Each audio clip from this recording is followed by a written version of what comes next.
श्रीमद्भगवद्गीता द्वादशोऽध्यायः श्लोकः 10।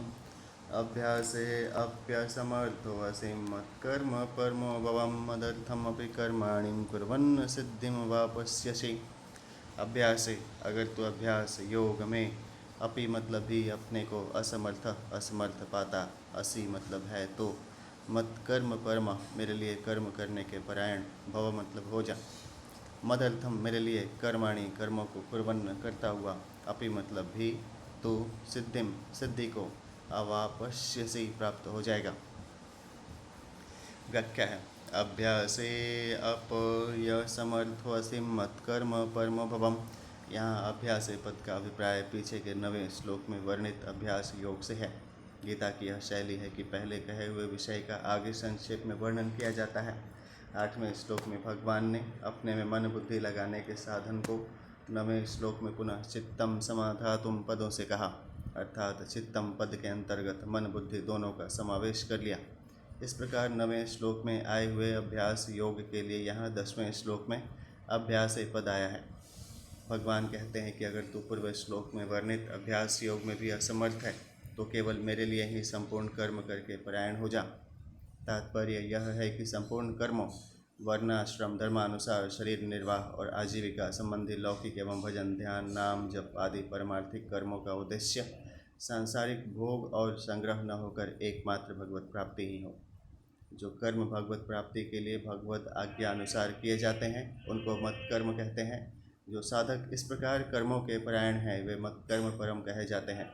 साधक का अपना संबंध भी भगवान से हो और कर्मों का संबंध भी भगवान के साथ रहे, तभी मत कर्म परायणता सिद्ध होगी। साधक का ध्येय जब संसार भोग और संग्रह नहीं रहेगा तब निषिद्ध क्रियाएं सर्वथा छूट जाएगी, क्योंकि निषिद्ध क्रियाओं के अनुष्ठान में संसार की कामना ही हेतु है। गीता 3 अध्याय का 37वां श्लोक। अतः भगवत प्राप्ति का ही उद्देश्य होने से साधक की संपूर्ण क्रियाएं शास्त्र विहित और भगवदर्थ ही होंगी।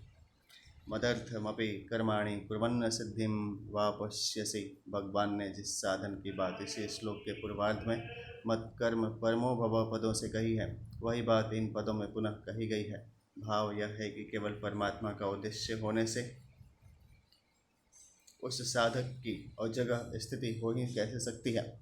इस प्रकार भगवान ने 8वें श्लोक में मन बुद्धि अपने में अर्पण करने के साधन को तथा 9वें श्लोक में अभ्यास योग के साधन को अपनी प्राप्ति का स्वतंत्र साधन बताया। उसी प्रकार यहाँ भगवान मत कर्म परमो भव, केवल मेरे लिए कर्म करने के परायण हो, इस साधन को भी अपनी प्राप्ति का स्वतंत्र साधन बता रहे हैं। जैसे धन प्राप्ति के लिए व्यापार आदि कर्म करने वाले मनुष्य को ज्यों-ज्यों धन प्राप्त होता है त्यों-त्यों उसके मन में धन का लोभ और कर्म करने का उत्साह बढ़ता है, ऐसे ही साधक जब भगवान के लिए ही संपूर्ण कर्म करता है तब उसके मन में भी भगवत प्राप्ति की उत्कंठा और साधन करने का उत्साह बढ़ता रहता है। उत्कंठा तीव्र होने पर जब उसको भगवान का वियोग असह्य हो जाता है तब सर्वत्र परिपूर्ण भगवान उससे छिपे नहीं रहते। भगवान अपनी कृपा से उसको अपनी प्राप्ति करा ही देते हैं। यदि साधक का उद्देश्य भगवत प्राप्ति ही है और संपूर्ण क्रियाएं वह भगवान के लिए ही करता है तो इसका अभिप्राय यह है कि उसने अपनी सारी समझ सामग्री सामर्थ्य और समय भगवत प्राप्ति के लिए ही लगा दिया। इसके सिवाय वह और कर भी क्या सकता है। भगवान उस साधक से इससे अधिक अपेक्षा भी नहीं रखते, अतः उसे अपनी प्राप्ति करा देते हैं। इसका कारण यह है कि भगवान किसी साधन विशेष से खरीदे नहीं जा सकते। भगवान के महत्व के सामने सृष्टि मात्र का महत्व भी कुछ नहीं है। फिर एक व्यक्ति के द्वारा अर्पित सीमित सामग्री और साधन से उसका मूल्य चुकाया ही कैसे जा सकता है। अतः अपनी प्राप्ति के लिए भगवान साधक से इतनी ही अपेक्षा रखते हैं कि वह अपनी पूरी योग्यता सामर्थ्य आदि को मेरी प्राप्ति में लगा दे, अर्थात अपने पास बचाकर कुछ न रखे और इन योग्यता सामर्थ्य आदि को अपना भी न समझे। परिशिष्ट भाव है अभ्यास की अपेक्षा क्रियाओं को भगवान के अर्पण करना सुगम है, कारण कि अभ्यास तो नया काम है जो करना पड़ता है, पर कर्म स्वतः होते हैं क्योंकि कर्म करने का स्वभाव पड़ा हुआ है। अपने लिए कर्म करने से मनुष्य बनता है, कर्मणा बध्यते जंतु, इसलिए कर्मों को भगवान के अर्पण करने से मनुष्य सुगमतापूर्वक भगवान को प्राप्त हो जाता है। गीता के 9वें अध्याय का 27वां 28वां श्लोक है। मदर्थमपि पद का तात्पर्य है कि आरंभ से भगवान के लिए ही कर्म किए जाएं। अथैतदप्यशक्तो वसिं कर्तुं मध्योगमाश्रितः सर्वकर्मफलत्यागं ततः कुरु यतात्मवान्।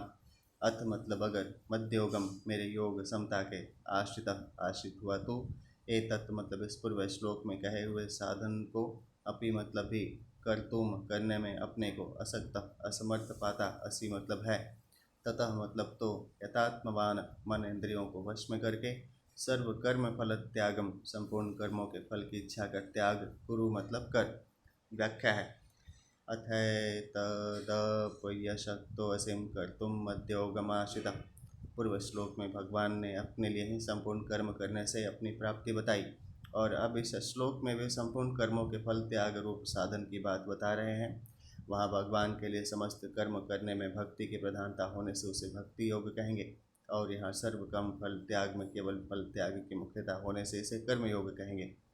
इस प्रकार भगवत प्राप्ति के ये दोनों ही स्वतंत्र पृथक पृथक साधन हैं। इस श्लोक में मध्योगमाश्रित पद का संबंध अथैतदप्य शक्तो असी के साथ मानना ही ठीक मालूम देता है, क्योंकि इसका संबंध सर्व कर्म फल त्यागम गुरु के साथ माना जाए तो भगवान के आश्रय की मुख्यता हो जाने से यहाँ भक्ति योग ही हो जाएगा।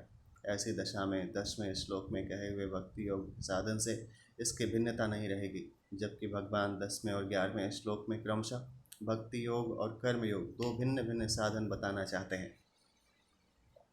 दूसरी बात, भगवान ने इस श्लोक में यथात्मवान मन बुद्धि इंद्रियों के सहित शरीर पर विजय प्राप्त करने वाला पद भी दिया है। आत्मसंयम की विशेष आवश्यकता कर्म योग में ही है, क्योंकि आत्मसंयम के बिना सर्व कर्म फल त्याग होना असंभव है। इसलिए भी मध्योगमाश्रिता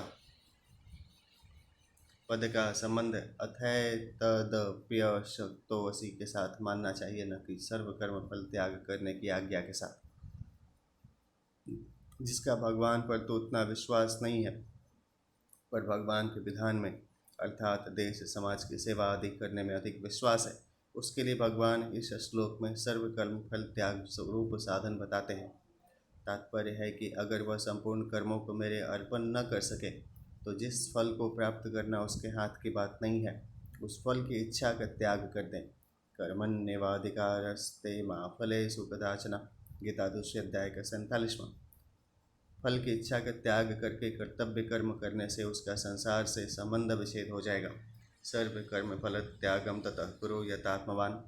कर्म योग के साधन में स्वाभाविक ही कर्मों का विस्तार होता है, क्योंकि योग की प्राप्ति में अनासक्त भाव से कर्म करना ही हेतु कहा गया है। गीता 6 अध्याय का 3 श्लोक।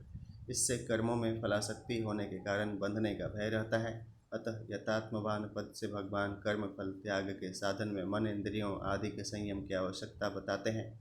यह ध्यान देने की बात है कि मन इंद्रियों का संयम होने पर कर्म फल त्याग में भी सुगमता होती है। अगर साधक मन बुद्धि इंद्रियों आदि का संयम नहीं करता तो स्वाभाविक ही उसके मन द्वारा विषयों का चिंतन होगा और उसकी उन विषयों में आसक्ति हो जाएगी। इससे उसका पतन होने की बहुत संभावना रहेगी। गीता 2 अध्याय का 62वां 63वां श्लोक है। त्याग का उद्देश्य होने से साधक मन इंद्रियों का संयम सुगमता से कर सकता है। यहाँ सर्व कर्म पद यज्ञ दान तप सेवा और वर्णाश्रम के अनुसार जीविका तथा शरीर निर्वाह के लिए किए जाने वाले शास्त्र विहित संपूर्ण कर्मों का वाचक है। सर्व कर्म फल त्याग का अभिप्राय स्वरूप से कर्म फल का त्याग न होकर कर्म फल में ममता आसक्ति कामना वासना आदि का त्याग ही है। कर्मफल त्याग के साधन में कर्मों का स्वरूप से त्याग करने की बात नहीं कही गई, क्योंकि कर्म करना तो जरूरी है। गीता 6 अध्याय का 3 श्लोक। जैसा कि पहले कह चुके हैं, आवश्यकता केवल कर्मों और उनके फलों में ममता आसक्ति कामना आदि के त्याग की ही है। कर्म योग के साधक को अकर्मण्य नहीं होना चाहिए, क्योंकि कर्म फल त्याग की बात सुनकर प्रायः साधक सोचता है कि जब कुछ लेना ही नहीं है तो फिर कर्मों को करने की क्या जरूरत है। इसलिए भगवान ने 2 अध्याय के 47वें श्लोक में कर्म योग की बात कहते हुए माते संगो असत्वकर्मणि, तेरी कर्म न करने में आसक्ति न हो, यह कहकर साधक के लिए अकर्मण्यता कर्म के त्याग का निषेध किया है।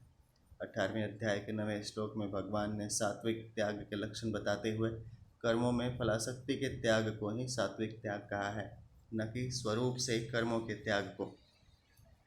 फलासक्ति का त्याग करके क्रियाओं को करते रहने से क्रियाओं को करने का वेग शांत हो जाता है और पुरानी आसक्ति मिटती जाती है। फल की इच्छा न रहने से कर्मों के सर्वथा संबंध विच्छेद हो जाता है और नई आसक्ति पैदा नहीं होती। फिर साधक कृत्य हो जाता है। पदार्थों में राग, आसक्ति, कामना, ममता, फलेच्छा आदि ही क्रियाओं का वेग पैदा करने वाली है। इनके रहते हुए हठपूर्वक क्रियाओं का त्याग करने पर भी क्रियाओं का वेग शांत नहीं होता। राग द्वेष रहने के कारण साधक की प्रकृति पुनः उसे कर्मों में लगा देती है। अतः राग द्वेष आदि का त्याग करके निष्काम भाव पूर्वक कर्तव्य कर्म करने से ही क्रियाओं का वेग शांत होता है। जिन साधकों की सगुण साकार भगवान में स्वाभाविक श्रद्धा और भक्ति नहीं है, प्रत्युत व्यावहारिक और लोकहित के कार्य करने में ही अधिक श्रद्धा और रुचि है, ऐसे साधकों के लिए यह सर्वकर्म फल त्याग रूप साधन बहुत उपयोगी है। भगवान ने जहाँ भी कर्म फल त्याग की बात कही है, वहाँ आसक्ति और फलेच्छा के त्याग का अध्याहार कर लेना चाहिए, क्योंकि भगवान के मत में आसक्ति और फलेच्छा का पूरी तरह त्याग होने से ही कर्मों से सर्वथा संबंध विच्छेद होता है। गीता के 18वें अध्याय का 6वां श्लोक। संपूर्ण कर्मों के फलेच्छा का त्याग भगवत प्राप्ति का स्वतंत्र साधन है। कर्म फल त्याग से विषयासक्ति का नाश होकर शांति, सात्विक सुख की प्राप्ति हो जाती है।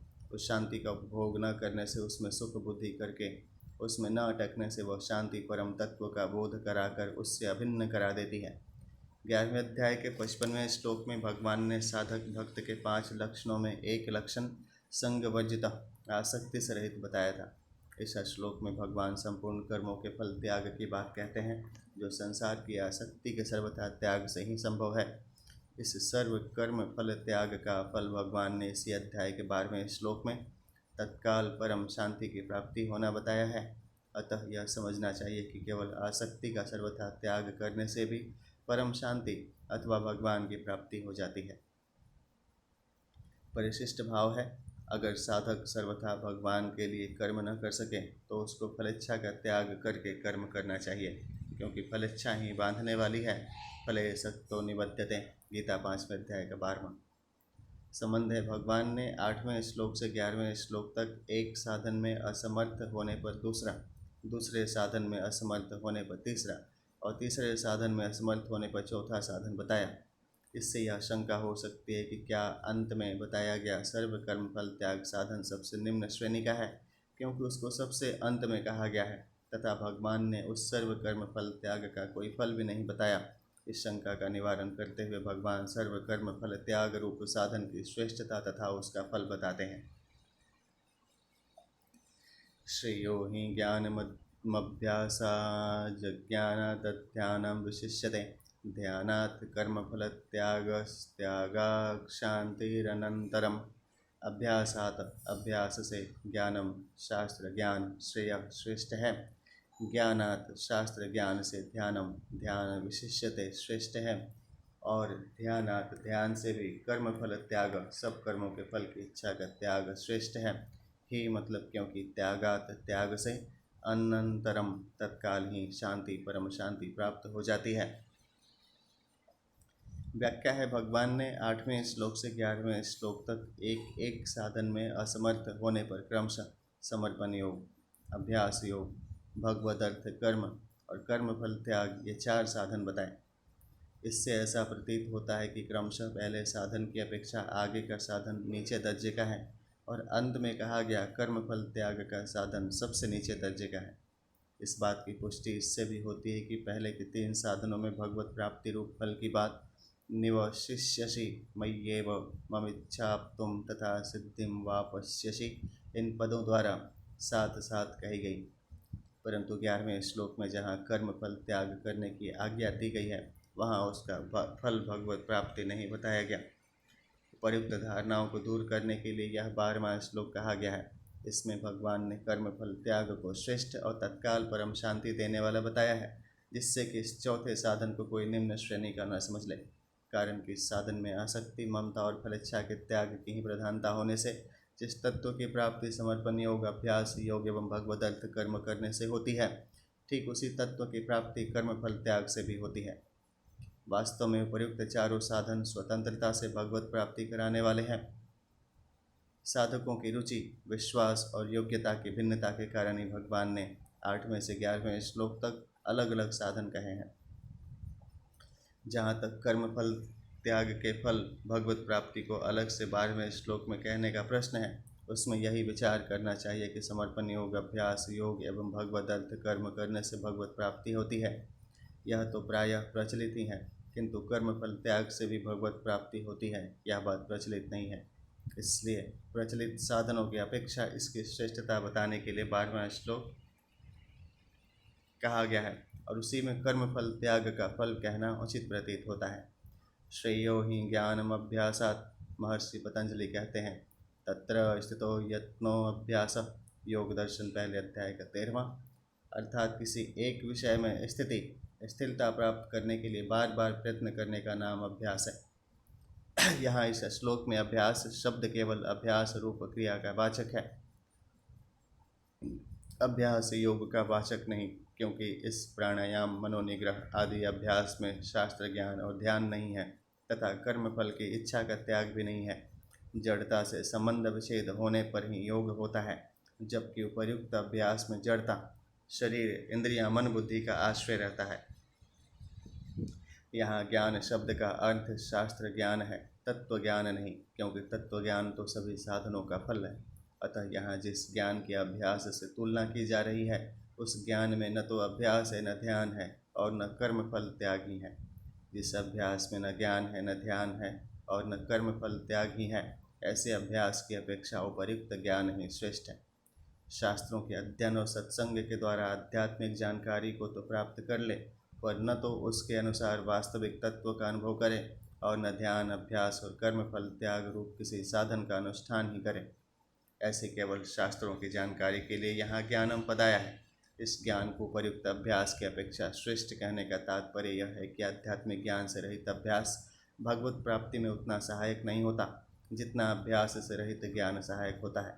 कारण कि ज्ञान से भगवत प्राप्ति की अभिलाषा जागृत हो सकती है, जिससे संसार से ऊंचा उठना जितना सुगम हो सकता है, उतना अभ्यास मात्र से नहीं। ज्ञानाद ध्यानम विशिष्यते, यहाँ ध्यान शब्द केवल मन की एकाग्रता रूप क्रिया का वाचक है, ध्यान योग का वाचक नहीं। इस ध्यान में शास्त्र ज्ञान और कर्म फल त्याग नहीं है। ऐसा ध्यान उस ज्ञान की अपेक्षा श्रेष्ठ है जिस ज्ञान में अभ्यास, ध्यान और कर्म फल त्याग नहीं है। कारण कि ध्यान से मन का नियंत्रण होता है, जबकि केवल शास्त्र ज्ञान से मन का नियंत्रण नहीं होता। इसलिए मन नियंत्रण के कारण ध्यान से जो शक्ति संचित होती है, वह शास्त्र ज्ञान से नहीं होती। यदि साधक उस शक्ति का सदुपयोग करके परमात्मा की तरफ बढ़ना चाहे, तो जितनी सुगमता उसको होगी उतनी शास्त्र ज्ञान वालों को नहीं।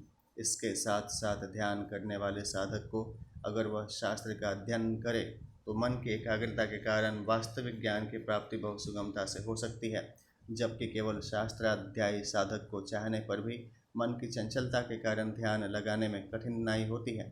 आजकल भी देखा जाए तो शास्त्र का अध्ययन करने वाले आदमी जितने मिलते हैं, उतने मन की एकाग्रता के लिए उद्योग करने वाले नहीं मिलते।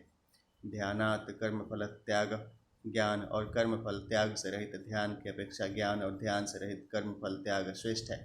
यहाँ कर्मफल त्याग का अर्थ कर्मों तथा कर्मफलों का स्वरूप से त्याग नहीं है, प्रत्युत कर्मों और उनके फलों में ममता, आसक्ति और कामना का त्याग ही है। उत्पत्ति विनाशशील सब की सब वस्तुएं कर्मफल हैं, उनकी आसक्ति का त्याग करना ही संपूर्ण कर्मों के फलों का त्याग करना है। कर्मों में आसक्ति और फलेच्छा ही संसार में बंधन का कारण है। आसक्ति और फलेच्छा न रहने से कर्मफल त्यागी पुरुष सुगमता पूर्वक संसार बंधन से मुक्त हो जाता है। शरीर, इंद्रियां, मन, बुद्धि, योग्यता, सामर्थ्य, पदार्थ आदि जो कुछ मनुष्य के पास हैं, वह सब का सब संसार से ही मिला हुआ है, उसका व्यक्तिगत नहीं है। इसलिए कर्मफल त्यागी अर्थात कर्मयोगी मिली हुई शरीर आदि सब सामग्री को अपनी और अपने लिए न मानकर उसको निष्काम भावपूर्वक संसार की ही सेवा में लगा देता है। इस प्रकार मिली हुई सामग्री जड़ता का प्रवाह, संसार जड़ता की ही तरफ हो जाने से उसका जड़ता से सर्वथा संबंध विच्छेद हो जाता है और उसको परमात्मा से अपने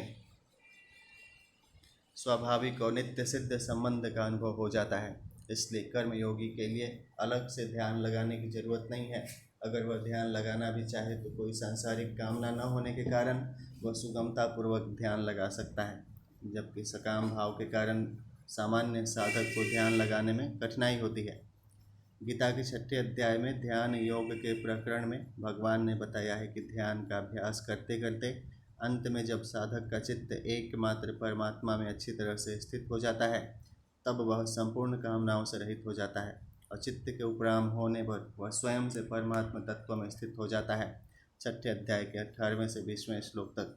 परंतु कर्मयोगी संपूर्ण कामनाओं का त्याग करके तत्काल स्वयं से परमात्मा तत्व में स्थित हो जाता है। गीता 2 अध्याय का 55वां श्लोक।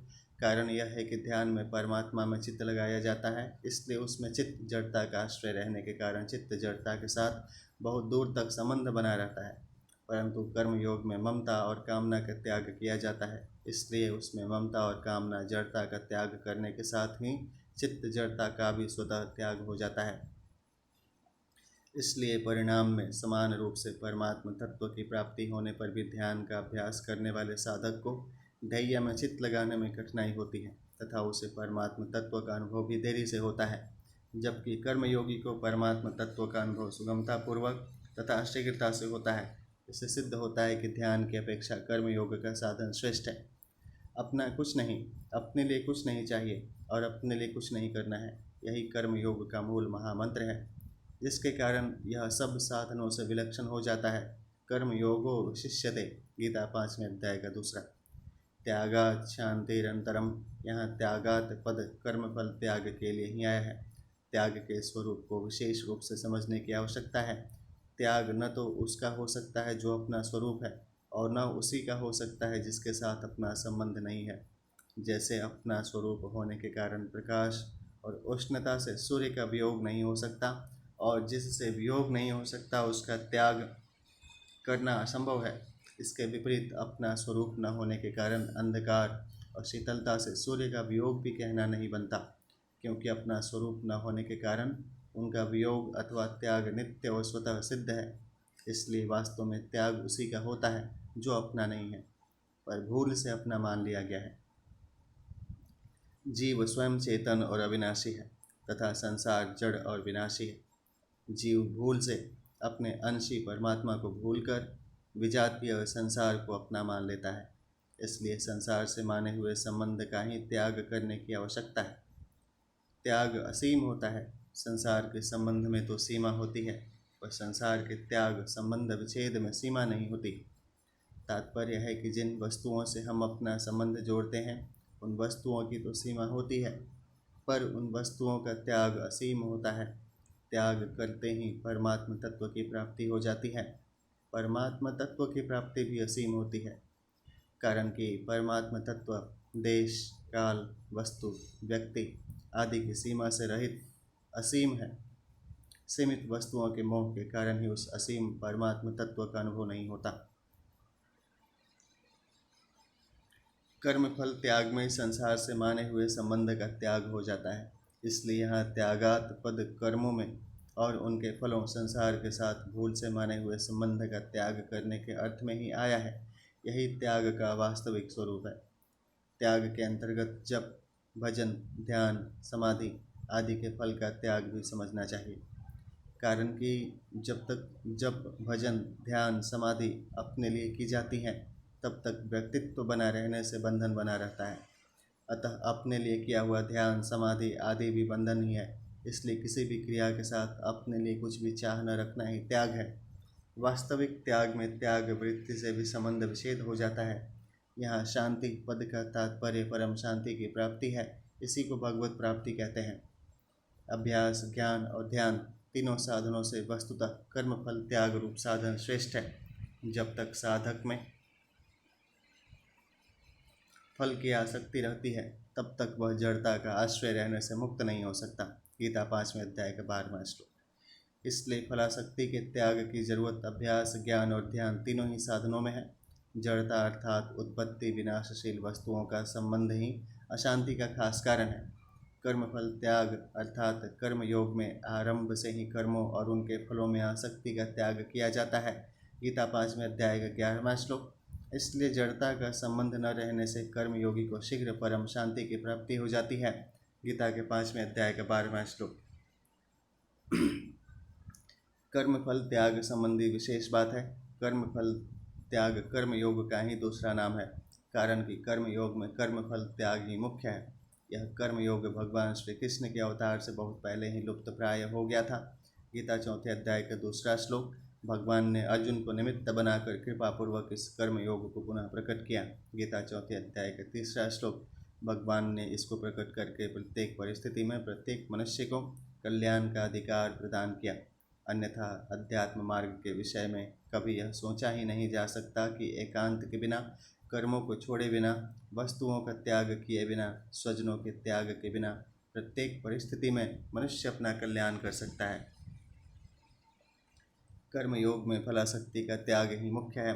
स्वस्थता, अस्वस्थता, धनवत्ता, निर्धनता, मान अपमान, स्तुति, निंदा आदि सभी अनुकूल प्रतिकूल परिस्थितियां कर्मों के फलस्वरूप में आती हैं। इनके साथ राग द्वेष रहने से कभी परमात्मा की प्राप्ति नहीं हो सकती। गीता 2 अध्याय के 42वें से 44वें श्लोक तक। उत्पन्न होने वाली मात्र वस्तुएं कर्म फल हैं। जो फल स्वरूप में मिला है वह सदा रहने वाला नहीं होता, क्योंकि जब कर्म सदा नहीं रहता तब उससे उत्पन्न होने वाला फल सदा कैसे रहेगा। इसलिए उसमें आसक्ति ममता करना भूल ही है। जो फल अभी नहीं मिला है उसकी कामना करना भी भूल है। अतः फलासक्ति का त्याग कर्म योग का बीज है। कर्म योग में क्रियाओं की प्रधानता प्रतीत होती है और शरीर आदि जड़ पदार्थों के बिना क्रियाओं का होना संभव नहीं है। इसलिए कर्मों एवं फलों से छुटकारा पाना कठिन मालूम देता है, परंतु वास्तव में देखा जाए तो मिली हुई कर्म सामग्री शरीर आदि जड़ पदार्थों को अपनी तथा अपने में लिए मानने से ही फलासक्ति का त्याग कठिन मालूम देता है। शरीर आदि प्राप्त सामग्री में किसी प्रकार की आसक्ति न रहकर कर्तव्य कर्म करने से परमात्मा की प्राप्ति हो जाती है। गीता के 3 अध्याय का 19वां श्लोक, वास्तव में क्रियाएं कभी बंधन कारक नहीं होती। बंधन का मूल हेतु कामना और फलासक्ति है। कामना और फलासक्ति के मिटने पर सभी कर्म अकर्म हो जाते हैं। गीता 4 अध्याय के 19वें से 23वें श्लोक तक। भगवान ने कर्म योग को कर्म संन्यास से भी श्रेष्ठ बताया है। गीता 5वें अध्याय का 2 श्लोक। भगवान के मत में स्वरूप से कर्मों का त्याग करने वाला व्यक्ति सन्यासी नहीं है, प्रत्युत कर्म फल का आश्रय न लेकर कर्तव्य कर्म करने वाला कर्मयोगी ही सन्यासी है। गीता के 6 अध्याय का 1 श्लोक। आसक्ति रहित कर्मयोगी सभी संकल्पों से मुक्त होकर सुगमता पूर्वक योगारूढ़ हो जाता है। गीता 6 अध्याय का 4 श्लोक। इसके विपरीत जो कर्मों तथा उनके फलों को अपना और अपने लिए मानकर सुख भोग की इच्छा रखते हैं, वे वास्तव में पाप का ही भोग करते हैं। गीता के 3 अध्याय का 13वां श्लोक। अतः फलासक्ति ही संसार में बंधन का मुख्य कारण है। फले सक्तो निबध्यते। गीता 5वें अध्याय का 12वां श्लोक। इसका त्याग ही वास्तव में त्याग है। गीता 18वें अध्याय का 11वां श्लोक। गीता फलासक्ति के त्याग पर जितना जोर देती है उतना और किसी साधन पर नहीं। दूसरे साधनों का वर्णन करते समय भी कर्मफल त्याग को उनके साथ रखा गया है। भगवान के मतानुसार त्याग वही है जिसमें निष्काम भाव से अपने कर्तव्य का पालन हो और फलों में किसी प्रकार की आसक्ति न हो। गीता 18वें अध्याय का 6वां श्लोक। उत्तम से उत्तम कर्मों में भी आसक्ति न हो और साधारण से साधारण कर्मों में भी द्वेष न हो, क्योंकि कर्म तो उत्पन्न होकर समाप्त हो जाएंगे, पर उनमें होने वाले आसक्ति, राग और द्वेष रह जाएगा, जो बंधन का हेतु है। इसके विपरीत अहम भाव तथा राग द्वेष से रहित मनुष्य के सामने समस्त प्राणियों का संहार रूप कर्तव्य कर्म भी आ जाए तो भी वह बंध नहीं सकता। गीता 18वें अध्याय का 17वां श्लोक। इसलिए भगवान कर्म फल त्याग को तप, ज्ञान, कर्म, अभ्यास, ध्यान आदि साधनों से श्रेष्ठ बताते हैं। दूसरे साधनों में क्रियाएं तो उत्तम प्रतीत होती हैं, पर विशेष लाभ दिखाई नहीं देता तथा श्रम भी करना पड़ता है। परंतु फलासक्ति का त्याग कर देने पर न तो कोई नए कर्म करने पड़ते हैं, न आश्रम, देश आदि का परिवर्तन ही करना पड़ता है। प्रत्युत साधक जहाँ है, जो करता है, जैसी परिस्थिति में है, उसी में फलासक्ति के त्याग से बहुत सुगमता से अपना कल्याण कर सकता है। नित्य प्राप्त परमात्मा की अनुभूति होती है, प्राप्ति नहीं। जहाँ परमात्मा की प्राप्ति कहा जाता है वहाँ उसका अर्थ नित्य प्राप्त की प्राप्ति या अनुभव ही मानना चाहिए। वह प्राप्ति साधनों से नहीं होती, प्रत्युत जड़ता के त्याग से होती है। ममता, कामना और आसक्ति ही जड़ता है। शरीर, मन, इंद्रियां, पदार्थ आदि को मैं या मेरा मानना ही जड़ता है। ज्ञान, अभ्यास, ध्यान, तप आदि साधन करते करते जब जड़ता से संबंध विच्छेद होता है, तभी नित्य प्राप्त परमात्मा की अनुभूति होती है। इस जड़ता का त्याग जितना कर्मफल त्याग से अर्थात कर्म योग से सुगम होता है, उतना ज्ञान, अभ्यास, ध्यान, तप आदि से नहीं। कारण कि ज्ञान आदि साधनों में शरीर आदि को अपना और साधन को अपने लिए मानते रहने से जड़ता, शरीर, मन, बुद्धि, इंद्रियां से विशेष संबंध बना रहता है। इन साधनों का लक्ष्य परमात्मा प्राप्ति होने से आखिर में सफलता तो मिल जाती है, किंतु उसमें देरी और कठिनाई होती है। परंतु कर्म योग में आरंभ से ही जड़ता के त्याग का लक्ष्य रहता है। जड़ता का संबंध ही नित्य प्राप्त परमात्मा की अनुभूति में प्रधान बाधा है। यह बात अन्य साधनों में स्पष्ट प्रतीत नहीं होती। जब साधक यह दृढ़ निश्चय कर लेता है कि मेरे को कभी किसी परिस्थिति में मन, वाणी अथवा क्रिया से चोरी, झूठ, व्याभिचार, हिंसा, छल, कपट, अभक्ष्य, भक्षण आदि कोई शास्त्र विरुद्ध कर्म नहीं करने हैं, तब उसके द्वारा स्वतः विहित कर्म होने लगते हैं। साधक को निषिद्ध कर्मों के त्याग का ही निश्चय करना चाहिए, न कि विहित कर्मों को करने का। कारण कि अगर साधक विहित कर्मों को करने का निश्चय करता है तो उसमें विहित कर्म करने का अभिमान आ जाएगा, जिससे उसका अहम सुरक्षित रहेगा। विहित कर्म करने का अभिमान रहने से निषिद्ध कर्म होते हैं, परंतु मैं निषिद्ध कर्म नहीं करूँगा, इस निषेधात्मक निश्चय में किसी योग्यता, सामर्थ्य की अपेक्षा न रहने के कारण साधक में अभिमान नहीं आता। निषिद्ध कर्मों के त्याग में भी मूर्खता से अभिमान आ सकता है। अभिमान आने पर विचार करे कि जो नहीं करना चाहिए वह नहीं किया, तो इसमें विशेषता किस बात की। फल की कामना भी तभी होती है जब कुछ किया जाता है। जब कुछ किया ही नहीं, केवल निषिद्ध कर्म का त्याग ही किया है, तब फल की कामना क्यों होगी। अतः करने का अभिमान न रहने से फलासक्ति का त्याग स्वतः हो जाता है। फलासक्ति का त्याग होने पर शांति स्वतः सिद्ध है।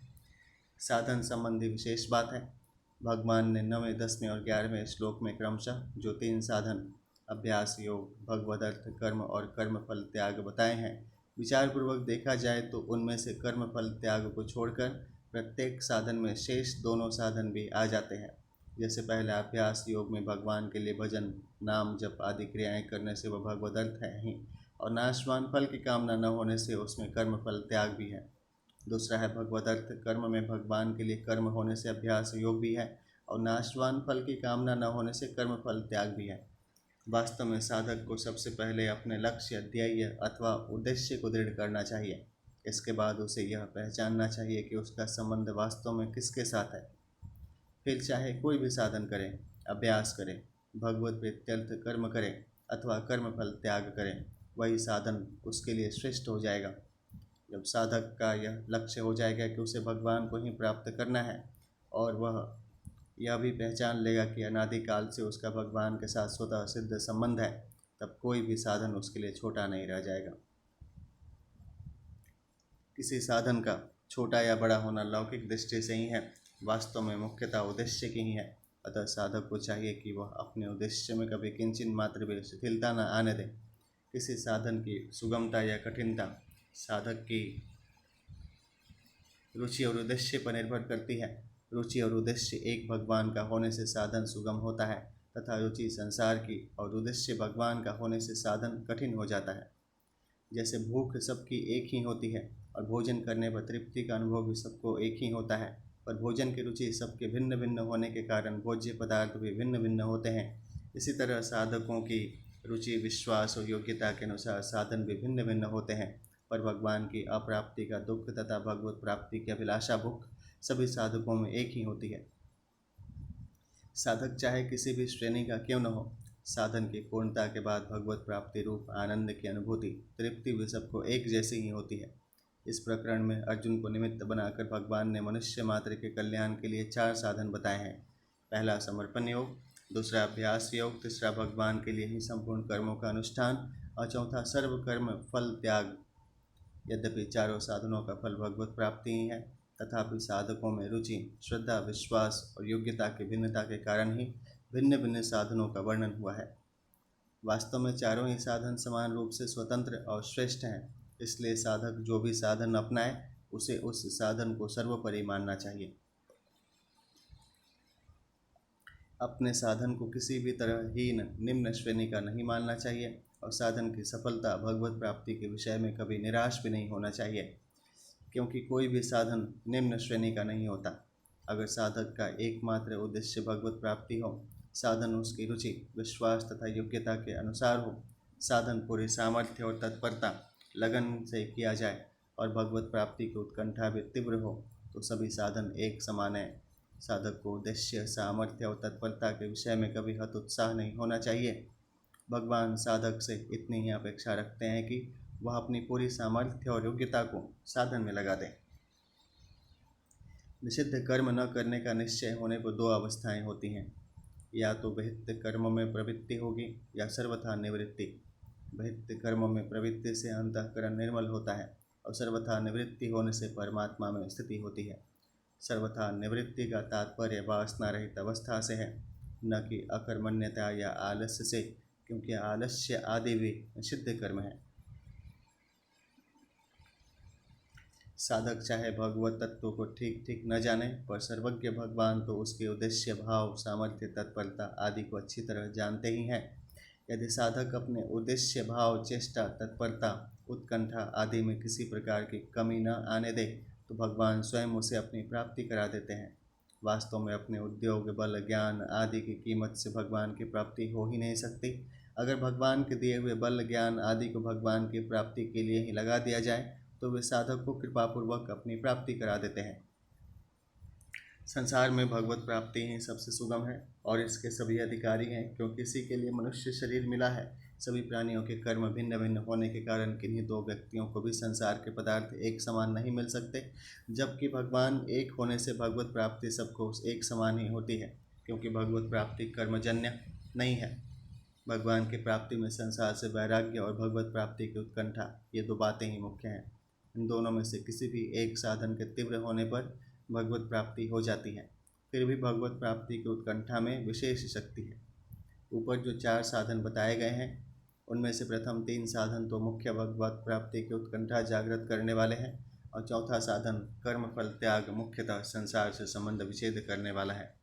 साधन कोई भी हो, जब सांसारिक भोग दुखदायी प्रतीत होने लगेंगे तथा भोगों का हृदय से त्याग होगा, तब लक्ष्य भगवान होने से भगवान की ओर स्वतः प्रगति होगी और भगवान की कृपा से ही उनकी प्राप्ति हो जाएगी। इसी तरह जब भगवान परम प्रिय लगने लगेंगे, उनके बिना रहा नहीं जाएगा, उनके वियोग में व्याकुलता होने लगेगी, तब शीघ्र ही भगवान की प्राप्ति हो जाएगी। परिशिष्ट भाव है अभ्यास, शास्त्र ज्ञान और ध्यान, ये तीनों तो करण सापेक्ष हैं, पर कर्म फल त्याग करण निरपेक्ष है। कर्म फल त्याग को श्रेष्ठ बताने का कारण यह है कि लोगों की इस साधन में निकृष्ट बुद्धि है। इसका तात्पर्य यह नहीं है कि कर्म फल त्याग पहले के तीनों साधनों से श्रेष्ठ है। वास्तव में चारों ही साधन श्रेष्ठ हैं और उन साधकों के लिए हैं जिनका उद्देश्य त्याग का है। इस श्लोक में आए 4 साधनों के अंतर्गत 10वें श्लोक में आए मदर्थमपि कर्माणि, भगवान के लिए कर्म करना को नहीं लिया गया है। इसका कारण यह है कि मदर्थमपि कर्मणि अर्थात भक्ति में ही साधन की पूर्णता हो जाती है। अतः भक्ति और त्याग दोनों ही साधन श्रेष्ठ हैं। कर्म फल त्याग से कर्म फल की इच्छा का त्याग समझना चाहिए। इच्छा भीतर होती है, फल त्याग बाहर होता है। फल त्याग करने पर भी भीतर में उसकी इच्छा रह सकती है। अतः साधक का उद्देश्य कर्म फल की इच्छा के त्याग का रहना चाहिए। इच्छा का त्याग होने पर जन्म मरण का कारण ही नहीं रहता। मुक्ति वस्तु के त्याग से नहीं होती, प्रत्युत इच्छा के त्याग से होती है। संबंध है भगवान ने निर्गुण निराकार ब्रह्म और सगुण साकार भगवान की उपासना करने वाले उपासकों में सगुण उपासकों को श्रेष्ठ बताकर अर्जुन को सगुण उपासना करने की आज्ञा दी। सगुण उपासना के अंतर्गत भगवान ने 8वें से 11वें श्लोक तक अपनी प्राप्ति के 4 साधन बताए। अब 13वें से 19वें श्लोक तक भगवान 5 प्रकरणों में चारों साधनों से सिद्धावस्था को प्राप्त हुए अपने प्रिय भक्तों के लक्षणों का वर्णन करते हैं। पहला प्रकरण 13वें और 14वें 2 श्लोकों का है, जिसमें सिद्ध भक्त के 12 लक्षण बताए गए हैं। अद्वेष्टं सर्वभूतानां मैत्रः करुण एवचं निर्ममो निरहंकारं समदुःख सुख समे संतुष्टः सततं योगिं यतात्मा दृढ़निश्चयः मय्यर्पिता मनोर्बुद्धिर्यो मद्भक्तः समे प्रिय। सर्वभूतानां सब प्राणियों में, अद्वेष्टा द्वेष भाव से रहित, च और मैत्र मतलब मित्र भाव वाला, तथा करुणा दयालु, एवं मतलब भी, और निर्मम ममता रहित, निरहंकार अहंकार रहित, सम दुख सुख सुख दुख की प्राप्ति में सम, क्षमी मतलब क्षमाशील, सततम निरंतर, संतुष्ट संतुष्ट, योगी मतलब योगी, यथात्मा शरीर को वश में किए हुए, दृढ़ निश्चय वाला, मई मतलब मुझ में, अर्पित मनोबुद्धि अर्पित मन बुद्धि वाला, यह मतलब जो मद भक्त मेरा भक्त है, सह मतलब वह, मैं मतलब मुझे, प्रिय मतलब प्रिय है। व्याख्या है अद्वेष्टाम सर्वभूतानाम, अनिष्ट करने वालों के दो भेद हैं। पहला इष्ट की प्राप्ति में अर्थात धन मान बड़ाई आदर सत्कार आदि की प्राप्ति में बाधा पैदा करने वाले, और दूसरा अनिष्ट पदार्थ क्रिया व्यक्ति घटना आदि से संयोग कराने वाले। भक्त के शरीर मन बुद्धि इंद्रियां और सिद्धांत के प्रतिकूल चाहे कोई कितना ही किसी प्रकार का व्यवहार करे, इष्ट की प्राप्ति में बाधा डाले, किसी प्रकार की आर्थिक और शारीरिक हानि पहुँचाए, पर भक्त के हृदय में उसके प्रति कभी किंचन मात्र भी द्वेष नहीं होता, कारण कि वह प्राणी मात्र में अपने प्रभु को ही व्याप्त देखता है। ऐसी स्थिति में वह विरोध करे तो किससे करे। निज प्रभु मैं देखा ही जग के ही सन करे ही विरोध, मानस के 7वें अध्याय के 112वां का ख है। इतना ही नहीं, वह तो अनिष्ट करने वालों की सब क्रियाओं को भी भगवान का कृपापूर्ण मंगलमय विधान ही मानता है। प्राणी मात्र स्वरूप से भगवान का ही अंश है, अतः किसी भी प्राणी के प्रति थोड़ा भी द्वेष भाव रहना भगवान के प्रति ही द्वेष है। इसलिए किसी प्राणी के प्रति द्वेष रहते हुए भगवान से अभिन्नता तथा अनन्य प्रेम नहीं हो सकता। प्राणी मात्र के प्रति द्वेष भाव से रहित होने पर ही भगवान में पूर्ण प्रेम हो सकता है। इसलिए भक्त में प्राणी मात्र के प्रति द्वेष का सर्वथा अभाव होता है। मैत्र करुणा एवं, भक्त के अंतःकरण में प्राणी मात्र के प्रति केवल द्वेष का अत्यंत अभाव ही नहीं होता, प्रत्युत संपूर्ण प्राणियों में भगवत भाव होने के नाते उसका सबसे मैत्री और दया का व्यवहार भी होता है। भगवान प्राणी मात्र के सुहृद हैं। सुहृदम सर्वभूतानाम, गीता 5वें अध्याय का 29वां। भगवान का स्वभाव भक्त में अवतरित होने के कारण भक्त भी संपूर्ण प्राणियों का सुहृद होता है। सुहृदः सर्वदेही नाम, श्रीमद्भगवद्गीता 3 अध्याय के 25वां का 21। इसलिए भक्त का भी सभी प्राणियों के प्रति बिना किसी स्वार्थ के स्वाभाविक ही मैत्री और दया का भाव रहता है। हेतु रहित जग जुग उपकारी, तुम तुम्हार सेवक असुरारी, मानस के 7वें अध्याय का 47वां का 3। अपना अनिष्ट करने वालों के प्रति भी भक्त के द्वारा मित्रता का व्यवहार होता है, क्योंकि उसका भाव यह रहता है कि अनिष्ट करने वालों ने अनिष्ट रूप में भगवान का विधान ही प्रस्तुत किया है, अतः उसने जो कुछ किया है मेरे लिए ठीक ही किया है, कारण कि भगवान का विधान सदैव मंगलमय होता है। इतना ही नहीं, भक्त यह मानता है कि मेरा अनिष्ट करने वाला अनिष्ट में निमित्त बनकर मेरे पूर्वकृत पाप कर्मों का नाश कर रहा है, अतः वह विशेष रूप से आदर का पात्र है। साधक मात्र के मन में यह भाव रहता है और रहना ही चाहिए कि उसका अनिष्ट करने वाला उसके पिछले पापों का फल भुगता कर उसे शुद्ध कर रहा है।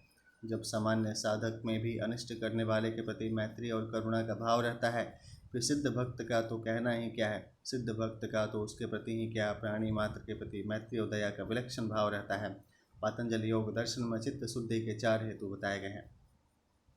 यहाँ भक्त के जो लक्षण बताए गए हैं विज्ञानी गुणातीत पुरुषों के गीता 14वें अध्याय के 22वें से 25वें श्लोक तक वर्णित लक्षणों की अपेक्षा भी अधिक एवं विलक्षण है।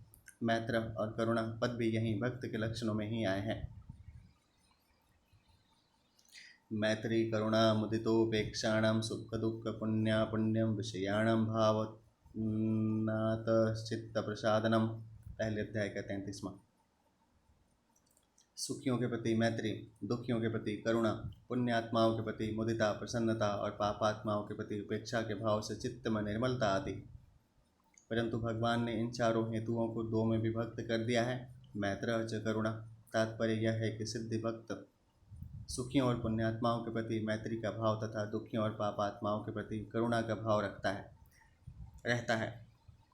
दुख पाने वाले की अपेक्षा दुख देने वाले पर उपेक्षा का भाव न होकर दया होनी चाहिए, क्योंकि दुख पाने वाला तो पुराने पापों का फल भोगकर पापों से छूट रहा है, पर दुख देने वाला नया पाप कर रहा है, अतः दुख देने वाला दया का विशेष पात्र है। निर्ममः, यद्यपि भक्त का प्राणी मात्र के प्रति स्वाभाविक ही मैत्री और करुणा का भाव रहता है, तथापि उसके किसी के प्रति किंचन मात्र भी ममता नहीं होती। प्राणियों और पदार्थों में ममता, मेरेपन का भाव ही मनुष्य को संसार में बांधने वाली होती हैं। भक्त इस ममता से सर्वथा रहित होता है। उसकी अपने कहलाने वाले शरीर इंद्रियां मन और बुद्धि में भी बिल्कुल ममता नहीं होती। साधक से भूल यह होती है कि वह प्राणी और पदार्थों से तो ममता को हटाने की चेष्टा करता है, पर अपने शरीर मन बुद्धि और इंद्रियों से ममता हटाने की ओर विशेष ध्यान नहीं देता। इसलिए वह सर्वथा निर्मम नहीं हो पाता। निरहंकार शरीर, इंद्रियां आदि जड़ पदार्थों को अपना स्वरूप मानने से अहंकार उत्पन्न होता है। भक्त की अपने शरीर आदि के प्रति किंचित मात्र भी अहम बुद्धि न होने के कारण तथा केवल भगवान से अपने नित्य संबंध का अनुभव हो जाने के कारण उसके अंतःकरण में स्वतः श्रेष्ठ दिव्य अलौकिक गुण प्रकट होने लगते हैं।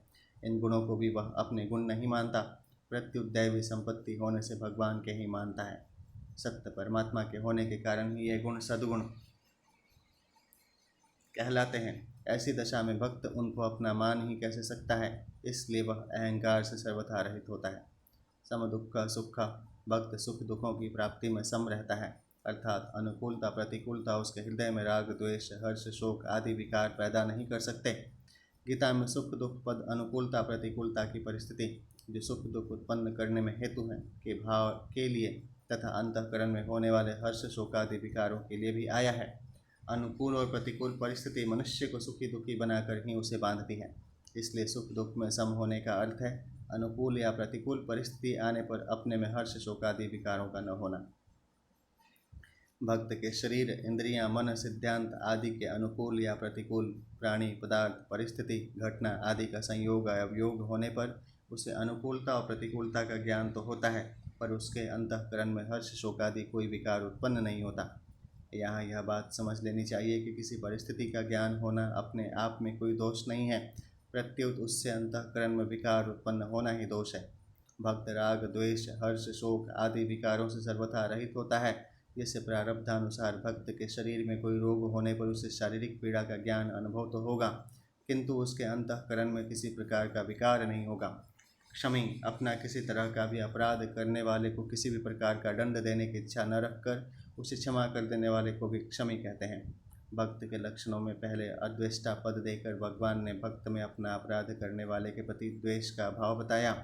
अब यहाँ क्षमी पद से यह बताते हैं कि भक्त में अपना अपराध करने वाले के प्रति ऐसा भाव रहता है कि उसको भगवान अथवा अन्य किसी के द्वारा भी दंड न मिले। ऐसा क्षमा भाव भक्त की एक विशेषता है। संतुष्टः सततम जीव को मन के अनुकूल प्राणी पदार्थ घटना परिस्थिति आदि के संयोग में और मन के प्रतिकूल प्राणी पदार्थ घटना परिस्थिति आदि के वियोग में एक संतोष होता है। ऐसे संतोषी के लिए भागवतकार कहते हैं, सदा संतुष्ट मनसः सर्वं सुखमया दिशा शर्करा कंटकादिभ्यम यथोपनतपद शिवम।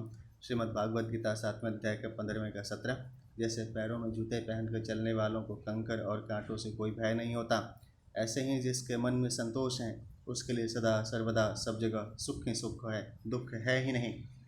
संतुष्ट सततम जीव को मन के अनुकूल प्राणी पदार्थ घटना परिस्थिति आदि के संयोग में और मन के प्रतिकूल प्राणी पदार्थ घटना परिस्थिति आदि के वियोग में एक संतोष होता है। विजातीय और अनित्य पदार्थों से होने के कारण यह संतोष अस्थायी नहीं रह पाता। स्वयं नित्य होने के कारण जीव को नित्य परमात्मा की अनुभूति से ही वास्तविक और स्थायी संतोष होता है। भगवान को प्राप्त होने पर भक्त नित्य निरंतर संतुष्ट रहता है, क्योंकि न तो उसका भगवान से कभी वियोग होता है और न उसको नाशवान संसार की कोई आवश्यकता ही रहती है। अतः उसके असंतोष का कोई कारण ही नहीं रहता। इस संतुष्टि के कारण वह संसार के किसी भी प्राणी पदार्थ के प्रति किंचित मात्र भी महत्व बुद्धि नहीं रखता। संतुष्ट के साथ सततम पद देकर भगवान ने भक्त के लिए उस नित्य निरंतर रहने वाले संतोष की ओर ही लक्ष्य कराया है, जिसमें न तो कभी कोई अंतर पड़ता है न कभी अंतर पड़ने की संभावना ही रहती है। कर्म योग ज्ञान योग या भक्ति योग किसी भी योग मार्ग से सिद्धि प्राप्त करने वाले महापुरुष में ऐसे संतुष्टि जो वास्तव में है निरंतर रहती है। योगी भक्त योग के द्वारा परमात्मा को प्राप्त नित्य निरंतर परमात्मा से संतुष्ट पुरुष का नाम यहाँ योगी है। वास्तव में किसी भी मनुष्य का परमात्मा से कभी वियोग हुआ ही नहीं, है नहीं, हो सकता नहीं और संभव ही नहीं है। इस वास्तविकता का जिसने अनुभव कर लिया है वही योगी है। यथात्मा जिसका मन बुद्धि इंद्रियों सहित शरीर पर पूर्ण अधिकार है वह यथात्मा है। सिद्ध भक्त को मन बुद्धि आदि वश में करने नहीं पड़ते, प्रत्युत स्वाभाविक ही उसके वश में रहते हैं। इसलिए उसमें किसी प्रकार के इंद्रियजन्य दुर्गुण दुराचार के आने की संभावना ही नहीं रहती। वास्तव में मन बुद्धि इंद्रियां स्वाभाविक रूप से सन्मार्ग पर चलने के लिए ही हैं, किंतु संसार से राग युक्त संबंध रहने से ये मार्गच्युत हो जाती हैं। भक्त का संसार से किंचित मात्र भी राग युक्त संबंध नहीं होता, इसलिए उसकी मन बुद्धि इंद्रियां सर्वथा उसके वश में होती हैं। अतः उसकी प्रत्येक क्रिया दूसरों के लिए आदर्श होती है। ऐसा देखा जाता है कि न्याय पथ पर चलने वाले सत्पुरुषों की इंद्रियां भी कभी कुमारगामी नहीं होती। जैसे राजा दुष्यंत की वृत्ति शकुंतला की ओर जाने पर उन्हें दृढ़ विश्वास हो जाता है कि यह क्षत्रिय कन्या ही है, ब्राह्मण कन्या नहीं। कवि कालिदास के कथनानुसार जहाँ संदेह हो वहाँ सत्पुरुष के अंतःकरण की प्रवृत्ति ही प्रमाण होती हैं। सत्ता में संदेह पदेषु वस्तुषु प्रमाणमंतःकरण प्रवृत्त्या। अभिज्ञान शाकुंतलम के पहले अध्याय का 21वां। जब न्यायशील सत्पुरुष के इंद्रियों की प्रवृत्ति भी स्वतः कुमार्ग की ओर नहीं होती, तब सिद्ध भक्त जो न्याय धर्म से कभी किसी अवस्था में चित्त नहीं होता कि मन बुद्धि इंद्रियां कुमार्ग की ओर जा ही कैसे सकती हैं। दृढ़ निश्चय सिद्ध महापुरुष की दृष्टि में संसार की स्वतंत्र सत्ता का सर्वथा अभाव रहता है। उसकी बुद्धि में एक परमात्मा की ही अटल सत्ता रहती है। अतः उसकी बुद्धि में विपर्याय दोष प्रतिक्षण बदलने वाले संसार का स्थायी दिखना नहीं रहता। उसको एक भगवान के साथ ही अपने नित्य सिद्ध संबंध का अनुभव होता रहता है। अतः उसका भगवान में ही दृढ़ निश्चय होता है। उसका यह निश्चय बुद्धि में नहीं प्रत्युत स्वयं में होता है, जिसका आभास बुद्धि में प्रतीत होता है। संसार की स्वतंत्र सत्ता मानने से अथवा संसार से अपना संबंध मानने से ही बुद्धि में विपर्याय और संशय रूप दोष उत्पन्न होते हैं। विपर्याय और संशय युक्त बुद्धि कभी स्थिर नहीं होती। ज्ञानी और अज्ञानी पुरुष की बुद्धि के निश्चय में ही अंतर होता है। स्वरूप से तो दोनों समान ही होते हैं। अज्ञानी की बुद्धि में संसार की सत्ता और उसका महत्व रहता है, परंतु सिद्ध भक्त की बुद्धि में एक भगवान के सिवाय न तो संसार की किसी वस्तु की स्वतंत्र सत्ता रहती है और न उसका कोई महत्व ही रहता है। अतः उसकी बुद्धि विपर्यय और संशय दोष से सर्वथा रहित होती है और उसका केवल परमात्मा में ही दृढ़ निश्चय होता है। मयि अर्पिता मनोबुद्धि। जब साधक एकमात्र भगवत प्राप्ति को ही अपना उद्देश्य बना लेता है और स्वयं भगवान का ही हो जाता है, जो कि वास्तव में है, तब उसके मन बुद्धि भी अपने आप भगवान में लग जाते हैं। संत कबीर दास जी कहते हैं, गोधन गजधन बाजीधन और रतन धन खान, जब आवे संतोष धन सब धन धूरि समान। फिर सिद्ध भक्त के मन बुद्धि भगवान के अर्पित रहे, इसमें तो कहना ही क्या है। जहाँ प्रेम होता है वहाँ स्वाभाविक ही मनुष्य का मन लगता है, और जिसे मनुष्य सिद्धांत से श्रेष्ठ समझता है उसमें स्वाभाविक ही उसकी बुद्धि लगती है। भक्त के लिए भगवान से बढ़कर कोई प्रिय और श्रेष्ठ होता ही नहीं। भक्त तो मन बुद्धि पर अपना अधिकार ही नहीं मानता, वह तो इनको सर्वथा भगवान का ही मानता है। अतः उसके मन बुद्धि स्वाभाविक ही भगवान में लगे रहते हैं। यह मद्भक्त समय प्रिय। भगवान को तो सभी प्रिय हैं, परंतु भक्त का प्रेम भगवान के सिवाय और कहीं नहीं होता। ऐसी दशा में ये यथा माम प्रपद्यन्ते ता सदैव भजाम्यहम्। गीता 4 अध्याय का 11वां। इस प्रतिज्ञा के अनुसार भगवान को भी भक्त प्रिय होता है। परिशिष्ट भाव है। गीता में कर्म योगी के लक्षण भी आए हैं। 2 अध्याय के 55वें से 72वें श्लोक तक और 6 अध्याय के 7वें से 9वें श्लोक तक। ज्ञान योगी के लक्षण भी आए हैं 14वें अध्याय के 22वें से 25वें श्लोक तक, और भक्त के लक्षण भी आए हैं 12वें अध्याय के 13वें से 19वें श्लोक तक। परंतु केवल भक्त के लक्षणों में ही भगवान ने कहा है, अद्वेष्टाम सर्वभूतानां मैत्रः करुणा एव च। यह लक्षण मित्रता और करुणा न कर्म योगी के लक्षणों में आया है, न ज्ञान योगी के लक्षणों में, प्रत्युत केवल भक्त के लक्षणों में आया है। कर्म योगी और ज्ञान योगी में समता तो होती है, पर मित्रता और करुणा नहीं होती। परंतु भक्त में आरंभ से ही मित्रता और करुणा होती है। भक्त की दृष्टि में संपूर्ण प्राणी समग्र भगवान का अंग होने से अपने प्रभु ही हैं। फिर कौन बैर करे, किससे करे और क्यों करे। निज प्रभु मैं देखहि जगत के ही सन करहि विरोध। मानस के उत्तरकांड का 112वां कक्षा है। उदाहरण के लिए किसी को राम प्रिय हैं, किसी को कृष्ण प्रिय हैं, किसी को शंकर प्रिय हैं, तो इष्ट अलग अलग होने पर भी वे सब भक्त परस्पर एक हो सकते हैं, पर सब ज्ञान योगी परस्पर एक नहीं हो सकते। अगर भक्त और ज्ञान योगी परस्पर मिलें तो भक्त ज्ञान योगी का जितना आदर करेगा उतना ज्ञान योगी भक्त का नहीं कर सकेगा। इसलिए भक्तों का लक्षण बताया है। सब ही मान प्रद आपु अमानी। मानस के उत्तरकांड का 38वां का 2 है। श्री रामचरित मानस के आरंभ में गोस्वामी तुलसीदास जी महाराज सज्जनों के साथ साथ दुष्टों की भी वंदना करते हैं और सच्चे भाव से करते हैं। बहुरी बंद खल गन सती भाएँ। मानस के बालकांड के 4 अध्याय का 1 है। ऐसा भक्त ही कर सकता है, ज्ञान योगी नहीं।